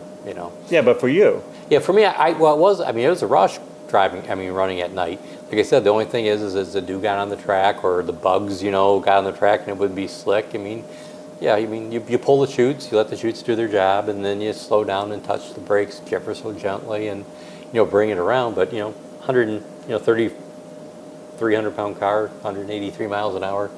Yeah, it takes a little bit of work. Okay, but you're still racing now. Now it seems like, is there a resurgence for you to go back in the car, or are you going to be doing all this stuff? No, I basically I've taken I'm not taking any more new engine builds right now. I'm sending them to, guys like Chris or this, Performance Unlimited or Merkle Racing Engines for people to look at, because I got some development work that I'm working on with a company I'm really happy to be working with, but I don't want to talk about that right now. Why? It's just you and me. Yeah, but that's a ton of fun for me. Because again, I love doing developing the product. Well, let's be clear, developing stuff for the Godzilla. Right, developing stuff for the As opposed for that fine Hemi car. Right, because you got enough guys working on that. Has anybody ever tried to poach you in your whole career working at Ford? And they say, Ford, we see that you're doing all this kind of stuff for Ford. Why don't you come work for us, because us Chevy guys need somebody like you? Yes, happened multiple times, but my answer is always very quick, because I don't want to waste their time or mine. Right? It just I'm very flattered. Thanks for reaching out, but there's no way I'd leave Ford. Nobody pushed real hard to go, yeah. That's your first answer. Here's your second answer. no. I mean, I was pretty clear, in the respect. I mean, headhunters or another company, they respect that. Yeah. Yeah. I mean, you're firm. It's not like I'm even talking money yet. I'm just saying there's no way I would leave Ford. Even if they said, look, we'll give you a couple pay grades up and we'll give you this Chevelle. Didn't even let it get that far. Really? Yeah, no. Just first conversation. Hey, we're looking and we thought that you might be a good match. Well, I appreciate it. No. You didn't even want to hear what they were going to offer? No. Maybe a fine drag pack? No. Are you and Nancy? Pick your color? No. Never. Because again, there's no way. There's no way I would have left Ford. Like I tell people, I said, things, my mom used to have saying, I always love you, but there's things you do that I don't like, where I get in trouble, You? Yeah. And so I feel the same way about the United States and as I feel about Ford. I will always love Ford. I will always love the country I'm in. But there's things that happen that I don't like sometimes. And that's the case with, with Ford. I mean, there are things that would happen where you'd be down, but it's still Ford and it's the place I wanted to be. Yeah, but you never thought, this just blows so hard. I can't believe that meeting was so bad. I'm just so fed up with this joint. Gee, I hope somebody calls. Mm-mm. Really? No. And same thing when I retired. Like a lot of folks, because I was lucky enough to retire, when I was 57. But, it was like, I don't really want to go anywhere else. Because if I did, I would have stayed working at Ford. Why would I want to go into another pressure cooker? I can't believe that somebody did, especially in the environment that was in the early 2000s, that somebody didn't just say, I'm thinking of a number here. Tell me when you want to stop. No, never even let it get that far. You never, ever just thought, God, how much am I worth on the open market? Just for grins. No. Yeah, again, the one thing you got to remember, and I've been greedy myself, so I don't want to pretend like I haven't, because I'm not going to talk about the times where I probably made some wrong financial decisions because I thought, this could get a little bit better. But, but it's kind of like, that's why greed is one of them, 7 mortal sins, right? Is because bad things can happen to you if you get greedy. Yeah. And I had a great job. I had people I super enjoyed working with. I worked at the company I always wanted to work at. So why would we look anywhere else, So Chevrolet, yeah, but Chevrolet Performance wouldn't say, look, you did a great job. It looks like you got snowballed for 17 months. Why don't you come for us? We'll make sure that you get like a really nice view at 12 Mile and Van Dyke. No. And go up high. No. I mean, you never really, okay. No. Because you would think that they would say, look, we don't care. No, it's just your first answer. We'll go for 3, 4, 5. No, I think you've got to let it progress a little bit to get that far. When you get approached and it's like, hey, I'm flattered, thanks for reaching out, but when you just say, there is no way I would ever leave Ford, the door closes. Because again, they're just talking about, well, we might be, just. Really? No. They didn't see you at like parties and stuff and go? No, I wasn't really that social of a person. You're ahead of Ford Performance. How did you miss the parties? I was. That's probably maybe one of my many faults is I wasn't overly social. I'll just leave it at that. Because being where you were and being in that position, didn't they say, look, we want you in Rockingham. Look, we want you at Daytona. Look, we want you at... Oh, yeah, you'd go to the races, but I was pretty much, business there and, interfacing with the team, the teams that were our teams and people like that. I wasn't there, to go and, party with whoever, was kind of all business. I mean, when you went down to the NASCAR things, did all the Ford drivers have a meet and greet and? Yeah, you talk to I wasn't at. They would have the meet and greets. I wasn't at really more of those. It was more meeting with, either Jack or the Wood brothers or the team owners and talking about what's going on, what they might need help with, what etc. Because again, we did do a lot of work on providing technical support, aerodynamics, engine work, etc. with the Ford teams, as we did with the funny car guys as well. And with the funny car guys, they said, give us a different body? Yeah, a lot of it would be body, but a lot of it would be aerodynamics. Some of it would be like back in the day, we even did in-cylinder pressure measurements on the engines going down the track. Really? Yeah, to try to give added insight to, the tuners on those engines.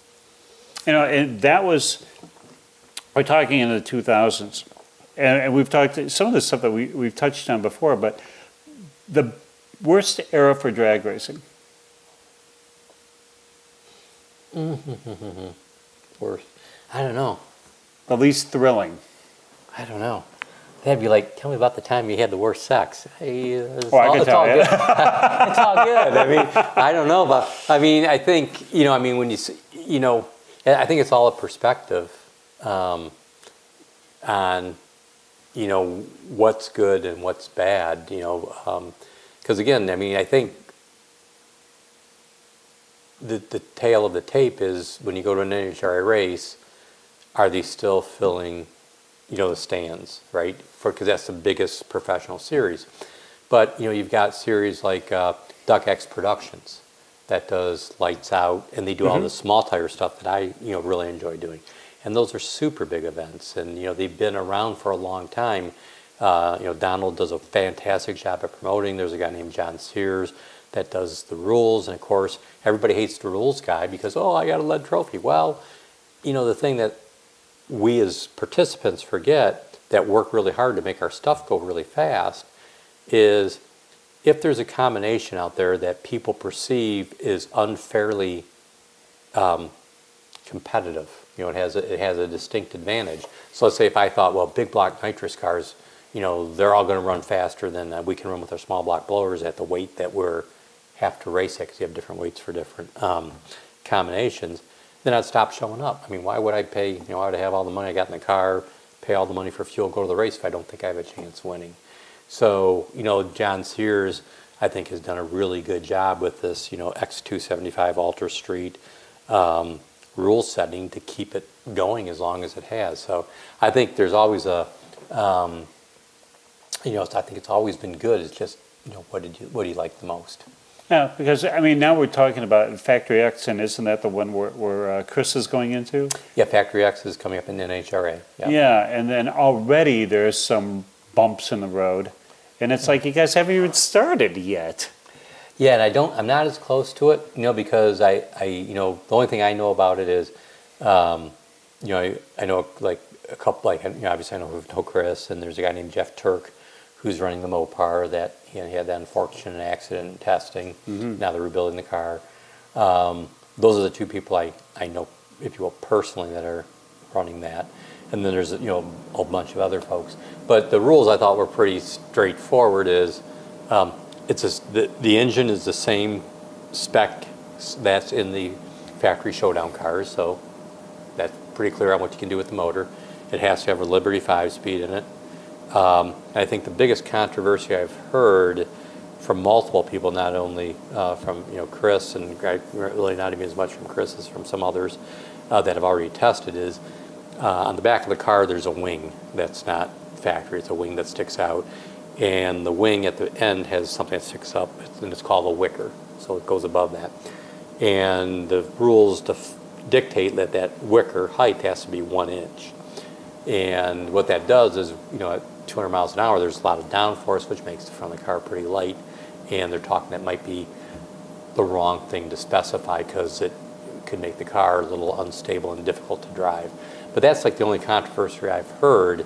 I haven't heard of the other stuff. But I'm pretty, you know, I'm sure NHRA will figure it out. They'll take data from the racers, and, you know, they don't want a car going down that's, you know, unsafe. It's just that, hey, this is the original rules package. Let's get the cars built, and then let's talk about if we have to change anything. Is I'm sure what they're going to do. Yeah, because I mean, I haven't heard too many cars that are participating. I know Chris is, and the Fine Chrysler. Yeah, I mean, there's like 3 or 4 cars that are built for this, and it's like, look, guys. Well, there's, I think there's what I've been told. I don't know this personally. Again, I like to validate. That's okay. Yeah, I like to validate. But I heard there's like 20 cars under construction. Well, hurry. Yeah. You know, well, I mean, but it's not fast. You know, I mean, because again, these are, you know, they're not like a pro. I mean, the pro stock cars that were built and pro mods, you know, like the chassis builders like Bickle and Haas. I mean, they've got, you know, fixtures and jigs, and they know exactly what they're going to do, and they can cookie cutter them, not cookie cut, but cookie cutter them out more or less. But these cars, because they are a stock body dimensions, you know, they have a different, you know, dimension from the rear face of block to the center line of axle. They have a different engine height, and then they don't have the aerodynamic advantage of, like, you know, the pro stock cars or the pro mod cars. So there's going to be some figuring out there on how to make all that work, and also to build the car, because again, you know, these first cars they're building, they're not like, oh, we're just going to get a pro stock car and, you know, modify the wheelbase and it's all done. You know, there's going to be some development work there to do on the chassis as well. All right, so now here we go. Ready to step in the time machine? You're 21 years old in 1970. What class you running?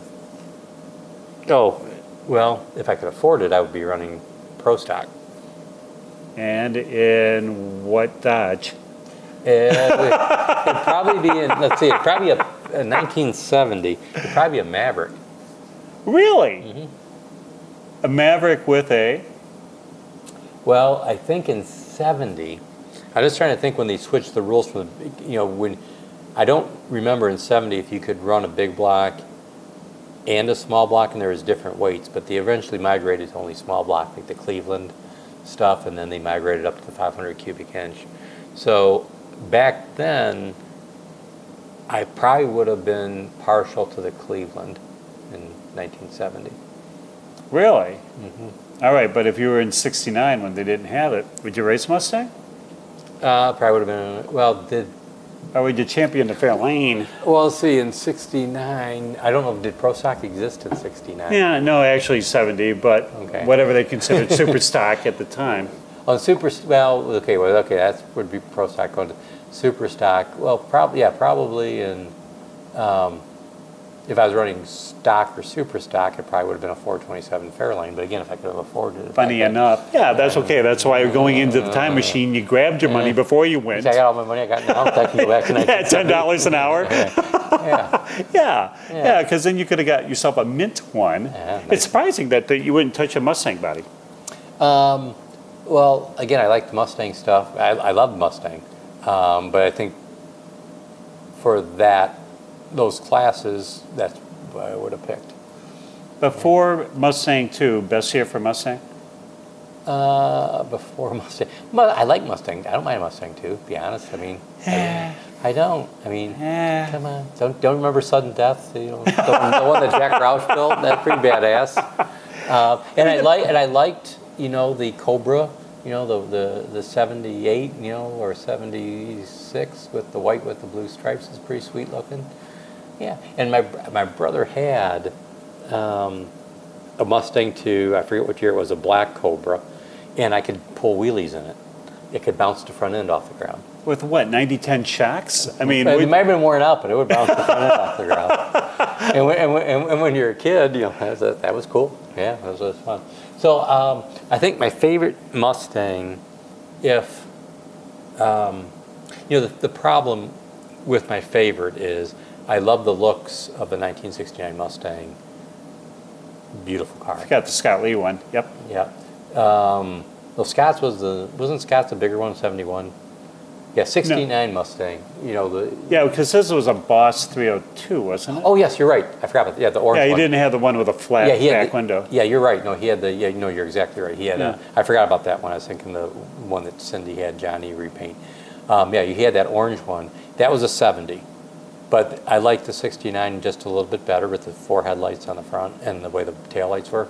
But so I love the way the car looked, but I don't want to piss anybody off, but those cars, I mean, the handling and the comfort versus the more modern Mustangs. Well, yeah. Weren't there. So, I mean, I love the looks of that car, and they were great. I love the Fox bodies. You know, obviously I've got them, and I love them. But, you know, when you hop in the Fox body, which was really way easier, better, and more fun to drive than like a 69 was, you know, better brakes, better steering.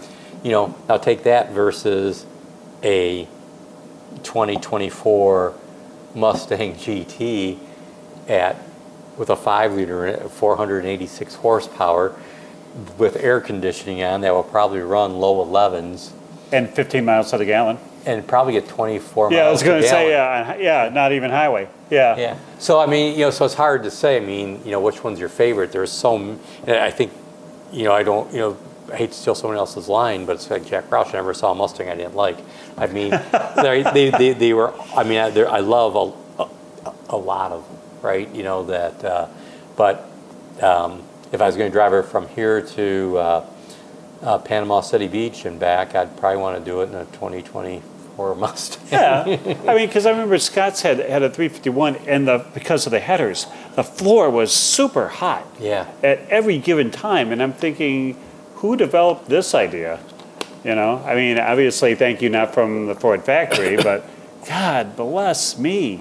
Absolutely. Although it was I mean, with the louvers in the back of the back window. Yep. You know, and the orange with the black thing in the back of that flip-up spoiler, which, Yep. you know, dear world, nothing really worked. Yep. I don't know how fast you would have to have, because I know that like those Camaros of that year had that little flip. Yep. Look good.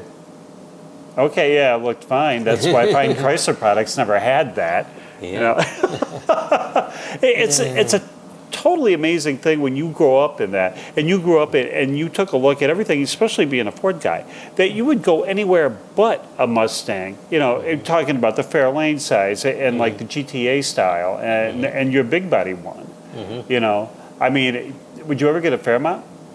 Oh, yeah. Really? Yeah, Fairmont wagon would be badass with the Godzilla in it, sure. Twin turbos. So if anybody's out there, Yeah, well, no, I'm not. here it comes. I think Nancy would shoot me if I bought another car before everything we have here is done and running, including the Fairlane.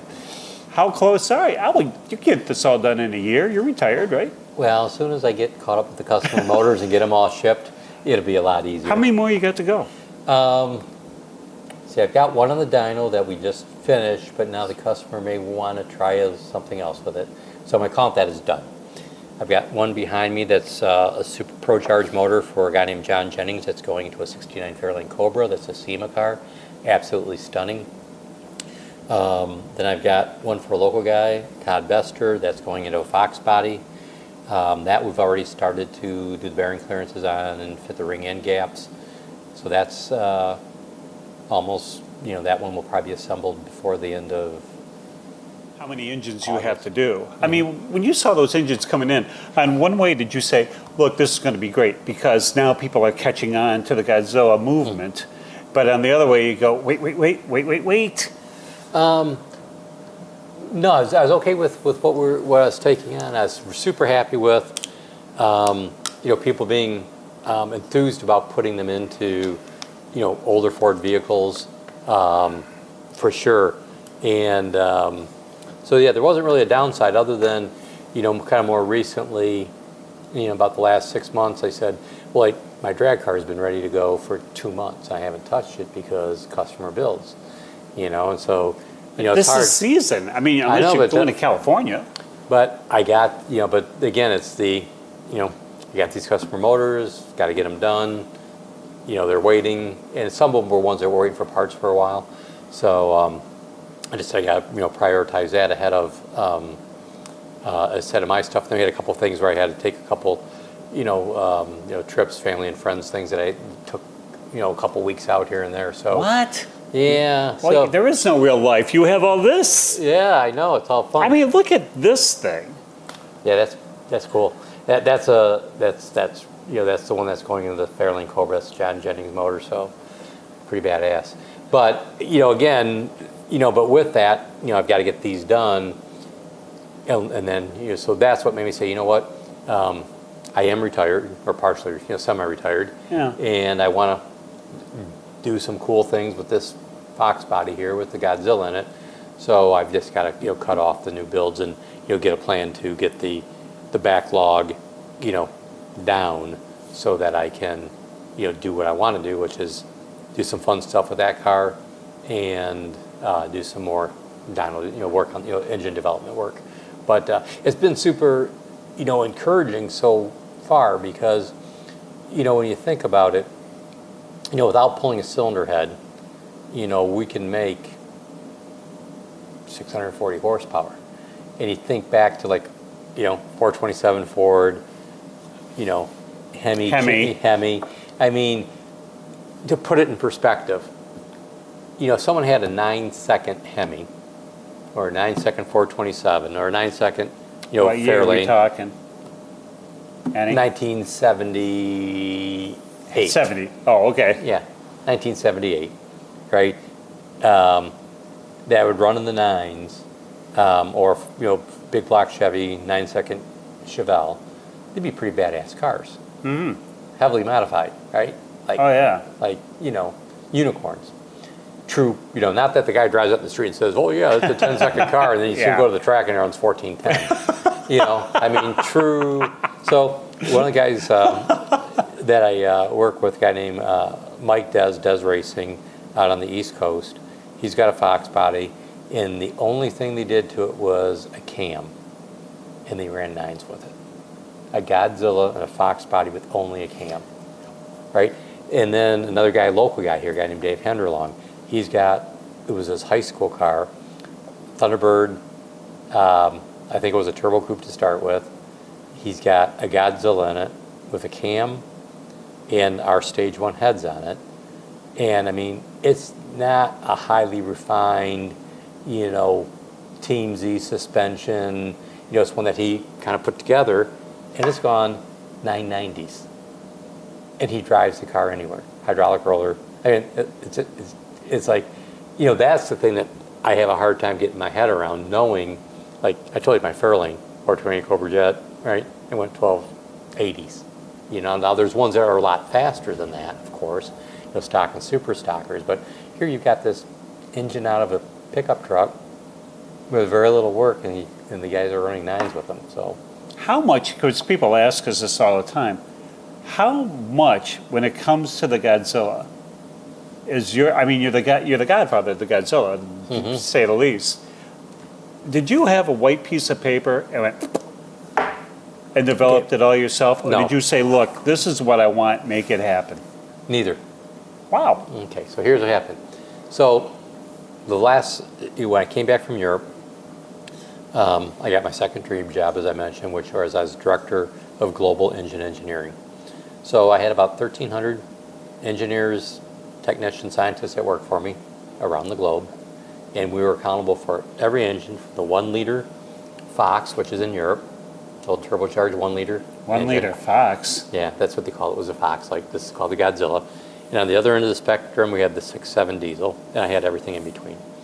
So this engine was going in for approval. So when you have programs at a big company, there's multiple stages where you go through, like for approval, like concept prove out, program, formal program approval, where the money's given to you from the board of directors, etc.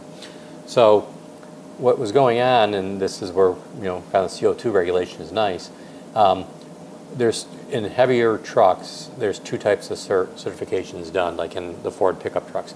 There's the chassis cert, which is a complete vehicle pickup truck. It leaves the factory the way they give it to the customer. And then there's an incomplete vehicle, which is either like a stripped chassis that's made into a motorhome, or it's an Econoline with just the nose on it, but no box on the back. And those are incomplete vehicles. So you can't certify those for emissions in the final form on a chassis roll, because you don't know what the final usage is going to be, what the customer is going to do with it once it leaves Ford. So they have a process called dynamometer cert. And dynamometer cert is based on the engine torque and horsepower, peak torque, both the torque number and the RPM that torque occurs at, and peak horsepower and the speed that occurs at. And the government defined a cycle that says you run between here and here, and you measure the emissions and you measure the CO2 over the cycle, and that's what and that's how that engine is certified. Okay, fair enough. Because again, it might go in a box truck, it might go in a motorhome, you don't know. But they do know that it won't produce excess emissions. So we had the V10 in these dyno cert applications, but it wasn't meeting the fuel economy standards that needed to meet going forward, starting in I think it was 2020 or 2021. So there was a new program defined, and they needed a new engine for that. And that was all before I got there. And what they're going to do is take the current, or the previous 6.2 liter single overhead cam, and they're going to make that into a 6.9 liter to replace the 6.8 liter V10. Okay, fair enough. So that program was going forward. It was already at the first prototype stage, so all the prototype parts were ordered. and they came through and looked, for my approval before it went forward to the corporate officer and then the board of directors. And I looked at it and I go, I love the nostalgia of the single overhead cam, like the single overhead camera engine that Ford had in the 60s. Yeah. But it's a big engine, I mean, the 427 single overhead cam didn't fit in anything. I mean, that's why. It was badass, and in that. But same thing with this 6.9. They wanted to make it a 7.3 to get as much fuel out of it as they could, but they would have had to raise the deck height of the engine, which is the crank center line to the top of the deck, the fire deck. But if they raised it, it wouldn't fit in a Super Duty. That's how big this engine would have been. Holy. Right? So, I give the perspective. So I never liked the 6.2. 2 spark plugs per cylinder. Just seemed way over complex. And reality, I said, what am I getting that the Hemi and the LS and the 2 competitive vehicles aren't getting for all this extraness? Now, the Hemi had 2 plugs per cylinder, so it had some of its own issues in my mind. So I told the guy this, look, I'm not taking it forward. I need you to benchmark these other engines and convince me that this is the best solution for, again, my fiduciary duty to the company and to the shareholders, that this is the right thing to do. So, they started to look at it, and they knew where my head was going. I was like, put the fucking cam in the block. It's a truck motor. You don't need an overhead cam. And they came back with, here's what we recommend. And I didn't have the design input. We have great engineers at Ford that did the design work, right? And so then I said, okay, I like this, and it was way smaller because overhead cam engines are big, and it also took a bunch of complexity out because the pickup truck, the strip chassis, and the Econoline all had different exhaust manifolds and oil pan components because the engine was so big, and you had the confined vehicle space that they needed a lot of complexity. So I took it forward to the vice president of powertrain at the time, and what was going on at Ford, there was a lot of vehicle programs going forward that were being not approved to proceed because they had a lot of money. Said, we just need a little bit more to make this thing box. And the corporate officers saying, look, I'm throwing numbers out there that are just made up. You got $10,000 to do the program. I'm not going to give you $10,050. Go figure it out how you're going to do it for the $10,000. So this was one where, okay, you got $10,000 to do the engine program, and you need $10,030. Bob said, look, I'm not going to take that forward because I'm just going to get my ass kicked. They're not going to approve it. So we were in this meeting with Bob, and we had my manufacturing counterpart and everything. And we got out of the meeting, and the guys they all shrugged their shoulders, I guess Bob doesn't want to take it forward. And I said, no, he wants the program, because I stayed back and talked to him for a couple of minutes. He waited for me to come out. He wants this program really bad because of, we're going to get weight, we're going to get cost out, but we can't go back and ask for more money. We've got to figure out how to get this extra investment out. So, to the manufacturing team's credit, working with the design engineers, they figured out how to do it initially cost neutral. And then by the time we went in production, that $10,000 looked about like $6,300. Oh, tell me they weren't happy. And then we also took several $100s out of the variable cost. That's the way I left it when I retired. So it ended up being, meeting exceeding the fuel economy objectives, exceeding the power objectives, coming in several $100s out of cost, several $100s out of variable costs, and significantly under the investment. So, yeah, I was the godfather of it, but I don't want to take anything away from the guys that actually designed the cylinder head, designed the valve train, designed the block. I asked questions, and I can remember cam bearing was one of it. It's got a 60 millimeter cam bearing, which is kind of unheard of in a production engine. Most of them are 50, maybe 55. A lot of the race engines were 60. And I go to the cam engineer and go, hey, how big are we on that cam bearing? I want to make sure, we got a good stiff cam in it. He goes, we're 60 millimeters. I go, sweet, that's perfect. And then, likewise, the rocker arms on the engine are very, very good. And I tell people the reason these things are as good as they were from the factory in 3/8 diameter push rods is because and I'm sure other OEs had design guides, so they had to meet a valve train stiffness requirement. Mm-hmm. And since basically everything other than the 6.7 diesel was overhead cam, they had very tight design requirements for valve train stiffness. So they needed to put the 60 millimeter cam in it. They needed to have investment cast rocker arms that were very rigid. So that's why it really again it's a credit for the engineers and doing it with taking a prototype series out at the same time. So yeah, I mean, are there things I'd like to see different? Yes, but I still think as the job they did with the time they had to do it, I think it came out great. What would you have seen? What would you have liked to have seen incorporated in the Godzilla? Well, one of the things I would have rather had a G-rotor pump on the front of the crankshaft as opposed to the variable displacement pump in the oil pan, because that's one of the problems in the aftermarket to make it fit in other vehicles. So, and I think it would have been a bit more cost effective yet. And the other thing I don't like is the saw cut between the bores, but the final or the CFD on the cooling system said we needed that for cooling. And there wasn't time to, if you will, build two different sets of prototypes and test it both ways. So we had to go with. How much time were you under? I mean, as far as trying to get this out. I mean, if there was like you didn't have time to make two prototypes. I mean. Yeah. So basically, yeah, because the engine came out in 2020, and which means the first prototypes were. I mean, the first production engines were coming out at the end of 19, and so we took. Typically an all-new engine like this would have been a 4-ish, I think, year program, and we probably did it in like 30 months, something like that. Wow, working around the clock, or?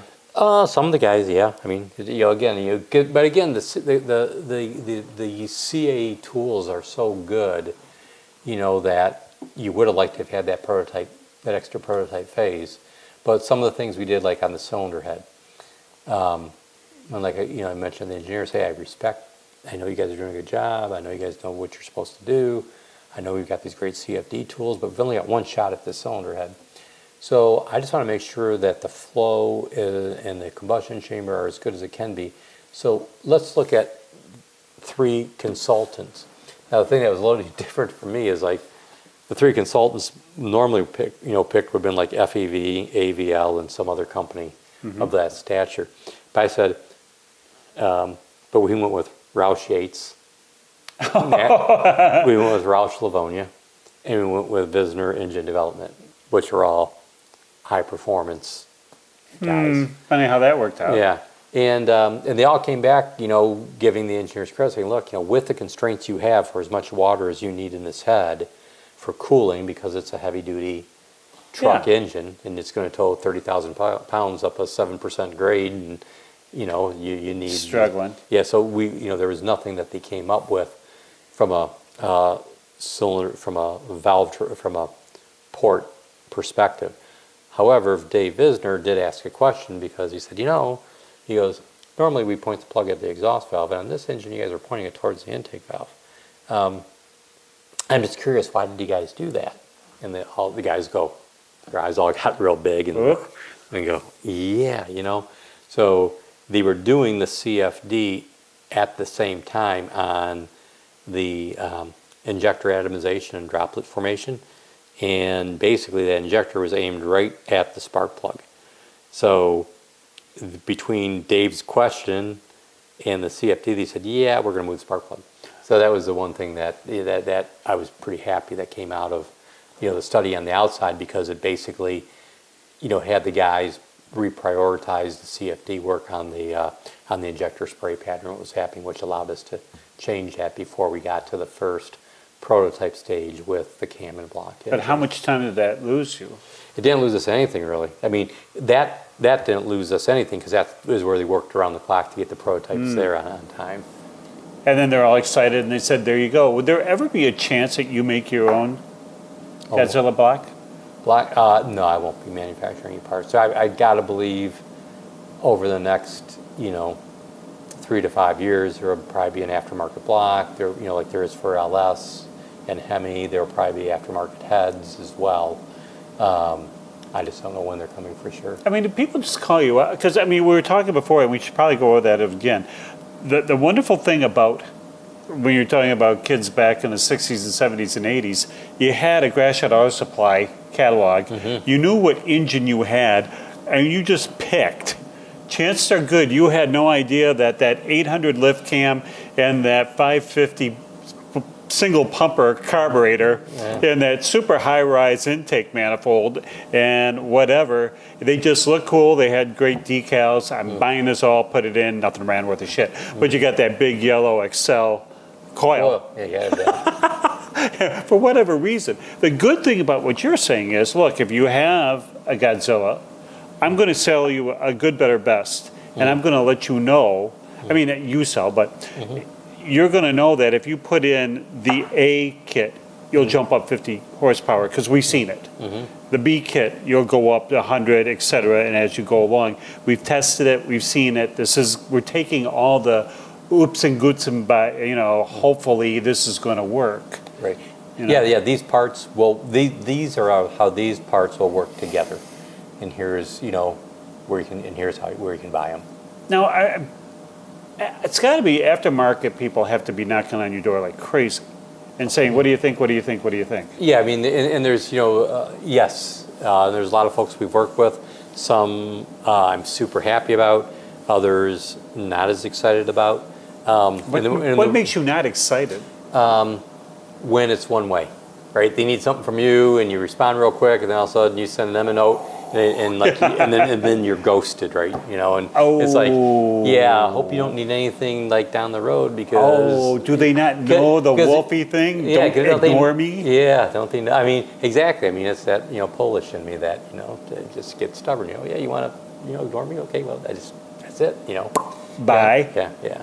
And again, because to be open, you don't need I mean, where I'm at, and what I'm doing, I don't necessarily you don't need any single person to help out. Like, for example, with that crankshaft, I'm getting the displacement a different way, so I don't care if I ever see that crankshaft from that company. Don't need it.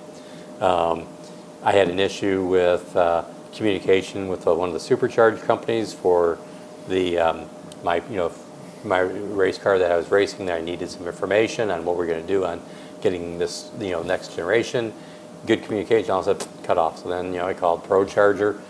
The guy that I, helped with them when they were doing their kit. And I said, look, I'm not looking for stuff for free. Everyone wants free stuff, but I'm thinking about swapping my car over to a ProCharger. Can you is there anything you can do to help? Just asking, And, got an email from him the next day. Yep, here's what we can do. And again, you weren't looking for free stuff, but, it was, and if the answer could have been no, sorry, we can't, but at least you got an answer back, right? And when you work with someone and you don't get the same respect that you provide, then I don't need to work with that individual anymore or that company anymore. Fair warning. But I would assume, but you think everybody would feel the same way. I mean, nobody's out there with only something. Same thing like with dampers, right? Another case, right? So I need I wanted an SFI damper, right, for the thing, and I called ATI. And wrote them, didn't hear anything back. I called Innovators West and I said, hey, I'm looking for a damper for the Godzilla. Well, as luck would have it, ProCharger, when they did their kit, they contracted Innovators West to make a damper for it. Thank you, boys. So I never knew that, so I called Innovators West and said, yeah, we got them on the shelf. Oh, I said, no, this is the new 7.3 gas engine. He goes, yeah, we got them on the shelf. Because everyone, when we first said 7.3 back then, they were thinking 7.3 diesel, right? Which a lot of people modified. No. So then I got a call 5 months later from ATI. Hey, we're ready to take a look at that damper. We're thinking about doing one. I said, I don't need one. I already got one. You guys aren't the only game in town. But if you need any information so you guys can make it, I'd be glad to let if you need any info. Okay, no, we're all set. And I got a call from a guy that worked at one of the companies I was dealing with to go, hey. Just to let you know, I got a call from this buddy of mine from ATI, and they're looking to the damper and they wanted this information, and we have it that you provided to us. Can I give it to them? I said, no. I said, have them ask me. Come back. Yeah, I said I want him to ask me because I told him I'd give him. I mean, I wasn't rude to him. I just said, no, I don't need it. But if you need anything, feel free to ask. Right? So. Did he call? Yeah. Oh, yeah. They called us an email. I provided the information they needed. But again, it's just people are funny, and it just So again, it's so So what are my hot buttons when I'm working with someone? That's the hot button. Always answer if Wolf calls. Yeah, I mean, I don't even care. The answer, a no is okay, right? We're all big boys, right? But being ignored is not being an adult, in my opinion. But you would think that at this particular point, when you have so much information, I mean, is there anybody else, forget about what we see online, is there anybody else that knows in depth as much as you on this engine? I would assume no. There probably is. You know, I mean, I understand a lot of the background. I've done a lot, but there's other people that are building or have built and have built many, many more engines than I have built. You know, like I've got a customer, I don't want to name them because I want to let them announce what they're doing when they're ready to do it. But, you know, he has an engine builder that he's been working with for decades, right? But he wanted to do a Godzilla. So, you know, he called me and I said, well, you sure you want to buy the parts from me? Because most engine builders, I mean, you make money two ways, you know, off your labor and off the profit on parts. And, you know, I don't want to insult anybody, you know, I don't want, you know, or that. Yeah. And he goes, no, he's good with it because, you know, you've done all the parts, all the work. So he bought, you know, pistons, rods, cylinder heads, the stage 3. He bought basically the exact same stuff I have on my personal car for the car that that they're putting together. And they may have it done and running before I get a chance to test mine. And I said, you know, to me, the best thing I could do as a guy that provides an engine to a customer is if they run faster than I run, then that tells you I'm not holding anything back from the customer. Yeah, I was going to say, because there's that thought out there that you would, you know. Right. So, I mean, hopefully, so I hope they get it, and they got the same goal. They want to run a 6-second quarter mile. So I'm hoping that they'll get there before I do. I said, yeah, that's cool. They got all the same, you know, they got my parts, and, you know, and it worked. How long until they flood the parts with Godzilla parts? I mean, flood the market? I think I think there's a lot available, right? I mean, there is a ton available. There's a company called Indy Power Products that has super high-end oiling systems, front accessory drive, all billet, you know, stuff for like these show car motors that's been out there. They're building stuff for Cobra Kit cars, and the guys in the Cobra Kit cars, you know, with the COVID stuff that was going on, they couldn't get motors. So Jim was offering all this, you know, the parts, and he got lined up with one of the Cobra Kit car manufacturers, and they love them because, you know, they're way more torquey than what they were getting, and they're all modern engines and going to those Cobra Kit cars. Then there's companies like Holley that, you know, has a really, it's in fact that engine all the way over. Yonder? Yeah, Yonder. You know, has a Holley front accessory drive on it, which is a super, I think, cost competitive. It comes with a front cover, complete front and accessory drive, you know, and it's reasonably priced. You know, just look at the components that you have to buy. And now they're offering an oil pan system as well, which is, you know, a pretty good value. You know, there's a bunch of companies like Brian Tooley Racing that's starting. You know, they offer an intake now. They've got a bigger product line coming. So there's a lot of companies out there that are just, you know, that have done LSs, and now they see, wow, this is like a stroked LS, but from the factory. So it's way more economical, I think, to get the same horsepower out of this, even though it's in, you know, before everybody jumps in and says something. It's like, say what? Yeah, even though, you know, it's a lot more displacement. You know, I mean, because, you know, LS, you know, this is 7.3. A lot of the LSs are, you know, 5.3s to 6.2s. But, you know, if I was a Coyote guy, you know, they're only 5 liters, you know. So, but again, when you're building a car for the road or for, you know, the track, unless you're class racing, who cares what the displacement is? I'm putting the car and it's the package size and it fits, and how fast is it, not how many, you know, how many cubic inches is it? So that's amazing that people wouldn't be here, because I'm surprised we even have this much time, because you would think anything for you, John. I had to cancel, you know, all kinds of meetings. Car, let's you stand over there. Yeah, right. Yeah. How many more years are you going to drag race? I don't know. More than 30, less than 30? Definitely less than 30. At night? Less than 30. I don't know. I mean, you know, I'd say probably the over-under that I don't know, but a lot closer number would be 5. And then everything, or just back into engine building? Because I don't know, could you ever sit on a swing or watch a building go up? Uh-huh. Could you really? I could, yeah. For years. I don't know for years, but I could sit on a swing and watch a building go up. And you could do that, and you would say, "Look, Nance, I'm going to go outside and watch them build the skyscraper over there." I'm going to watch the grass grow. Yeah.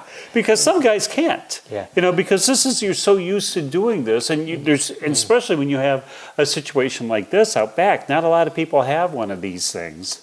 Yeah, no, I mean, I super enjoy what I'm doing. We just did a big upgrade to my dyno room where we upgraded the Superflow dyno, had all their latest electronic stuff. And it's just so good. It's just so much fun to run the dyno with all the upgrades that, with their new electronics. It's like going from the original system was built in the 90s. Ooh. And now you've got, one that, is this year. So, the servo motor control, the whole, to monitor the engine speed, all the data acquisition. It's just super, super fun, to be on the dyno.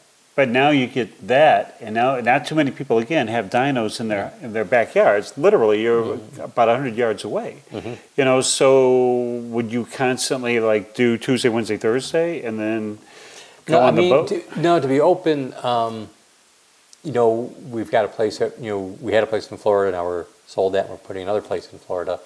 But when I'm here, I'm probably of the type more where I'm out here 7 days a week, for sure. But some days it might only be 2 or 3 hours. Hey, I just want to get this little thing taken care of, so when Monday comes, this is set. I very rarely will come out here at 8 in the morning and 8 to 5 days. It might be out here at 6 and work till 2 in the afternoon. It's a nice day. Say, okay, I'm done for the day. So my hours are kind of flexible, but when you lay down, you go, okay, it's midnight or whatever time you go. No, I go to bed. I'm early. It's 8 o'clock. 8 o'clock. 9 o'clock. 8 o'clock. What do you do? Wake up at 3? I do. Yeah, from 3:30 to 4. I know, because sometimes when I'm texting you at 5 o'clock, I'm going, he'll see this about 8. Bink, what? There's an answer. It's like, why are you up this early? Go back to bed. Early to bed, early to rise, But are you thinking, here's what I got to do tomorrow. Here's what I got to do this week. Here's what I've got to push out. Yeah. How close are you to on target? Because I have a list every morning about 10 things. I get to 3 and I'm feeling good about myself. Yeah, I think it varies by day. Normally, when I talk to Nancy, I'm done for the day. It's like, I didn't get as much done today as I hoped to. So that means I'm going to be out there tomorrow. So when it comes to cutting the grass, hon, have at it. Well, one thing about Nancy, you've seen the property when you came up. Yeah. She takes care of everything. All the landscaping, the lavender fields, the artwork, mowing the lawn. She takes care of all that. I may mow the lawn 3 times in a summer.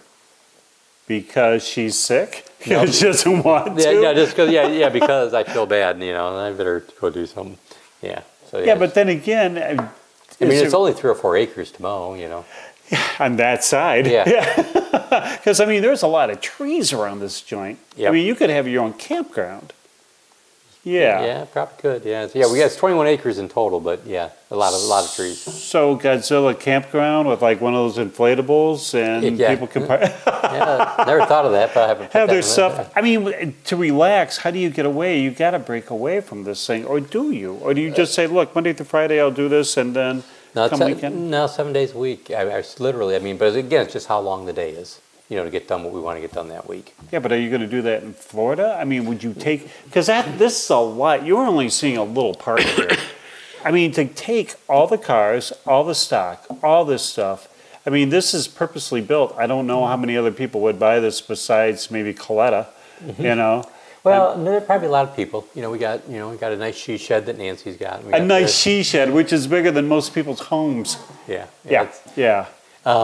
But no, that is the thing, because Nancy and I have talked about, does it make sense to have both places, or do we buy land in Florida and put up a place there and have her so she can do her lavender fields, her wonderful landscape stuff, and have that along with within 15, 20 miles of the house, because we're building in a 55 plus community, so you got a small lot. not much to. But they're not going to want open headers there, will they? No. That's the thing. That's the debate, right? Do we build another place, in Florida that we can take this stuff to, or do we just keep both? Well, you got to keep both. I mean, look at this. Pretty soon, this is ready to have like tours coming through. Come see. Yeah. I mean, it's almost like Garlett's museum. Come see where Godzillas are made and improved. I think people would be more excited about seeing the landscaping, The moon gate. Now she's got another artwork that she just commissioned yesterday. That's gonna be pretty cool. So yeah, she's got a lot of stuff going on. Commissioned where? There's a local blacksmith / artist that's built some of the stuff that you may not have seen out there. Oh. So she's gonna get something else made that's really cool, but I can't talk about it. It's gonna be really cool. Yeah, you'll be able to talk about it. Anyway, you know what? I forgot to ask you really quickly. That V10 that was out before this, did you like that engine? I think that was part of the modular family. And, originally the modular was going to be like a 4.6 kind of only 2-valve, 4-valve. And then, the truck guys wanted something, so we had to do a tall deck 5.4 version of it. And then they needed more, so we had to add 2 cylinders to the to the 5.4. And that was a very economical way to go when that was done, because, we built, a boatload of 5.4s a year. So you got the same piston, same rod, same valve spring. So it made a lot of sense. I had one in a pickup truck. It worked great. I was pretty happy with it. So I didn't have any issues really with the V10 itself. No. I mean, because it's almost like the inverse of what Chrysler or what General Motors did with the 231. Take a 350, lop off the last 2 cylinders. V6, wow, here you go. Everything's dependable, everything's off the shelf kind of thing.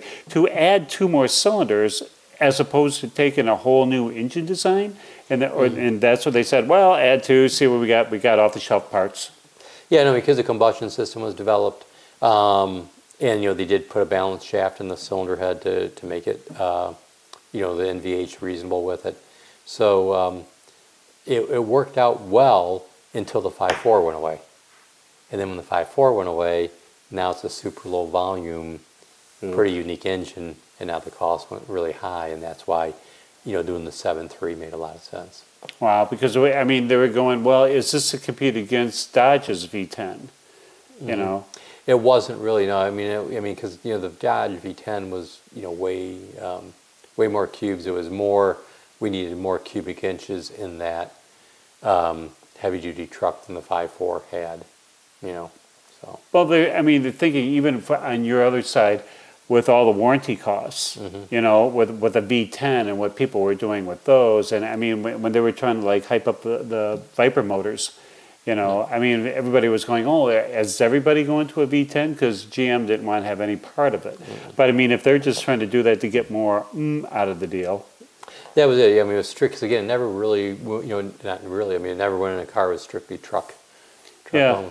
Well, that's what they were thinking, that it was like, well, you got a V10, there's got to be some way to hop it up. But there really never was there? I don't think anybody actually did work on the V10 at all that I'm aware of. Because they're a more torquey motor than, because I can't think of anybody, I don't remember anybody drag racing a V10 Ford. No, I don't think so. No, the only thing I'm questioning, I think we had, at one point in time, a crew cab dually that was Nancy's, that had a V10 with a blower, with a centrifugal supercharger on it, that we bought used, had it for a couple of years and sold. So that was pretty cool. And that was Nancy's? Yeah, she one of her favorite stories is, I was at a light, and it was where they added a lane for a short period of time, then have to merge back over. Yep. And she goes, and this guy in this BMW pulls next to me. Here we go. Yeah. And she goes, the light changed. She goes, I smoked the tires all the way through the intersection. He never got next to me. So do you still do that? Do you still go on the street and say, look, I'm going to light this one? Not me, no.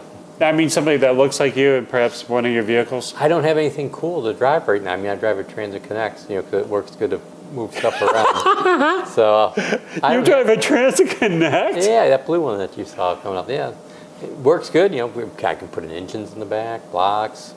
Yeah. You never had the feeling to go, look, maybe I can... No, I definitely had the feeling, but it's like, you know, not at this point in time. So, yeah. I mean, really, with this big launch pad that you have in front of your house, you know. Be a good go-kart track around there. Come back again. Yep. Well, I would love to. Absolutely. And Brian Wolfe, one of the legends, especially if you're in the Fords, if you're into drag racing whatsoever, and we can probably go out and say that 5.0, the legendary 5.0 in the red car, which is right around the corner here, which is one of the most iconic cars in all of drag racing, one that really helped drag racing in a pretty sorrowful time. It was okay, but boy, it really, the 5.0 brought everything back, and it gave Chrysler a kick in the bottom to let's get moving again, and boy, did they ever. And GM. And GM, yeah, thank you, LS, you know, and all that other stuff. So, thank you for being here, and thank you for being with the only station that gives a damn about the greatest sport on earth, and that's drag racing. Welcome to CKiW Radio 76.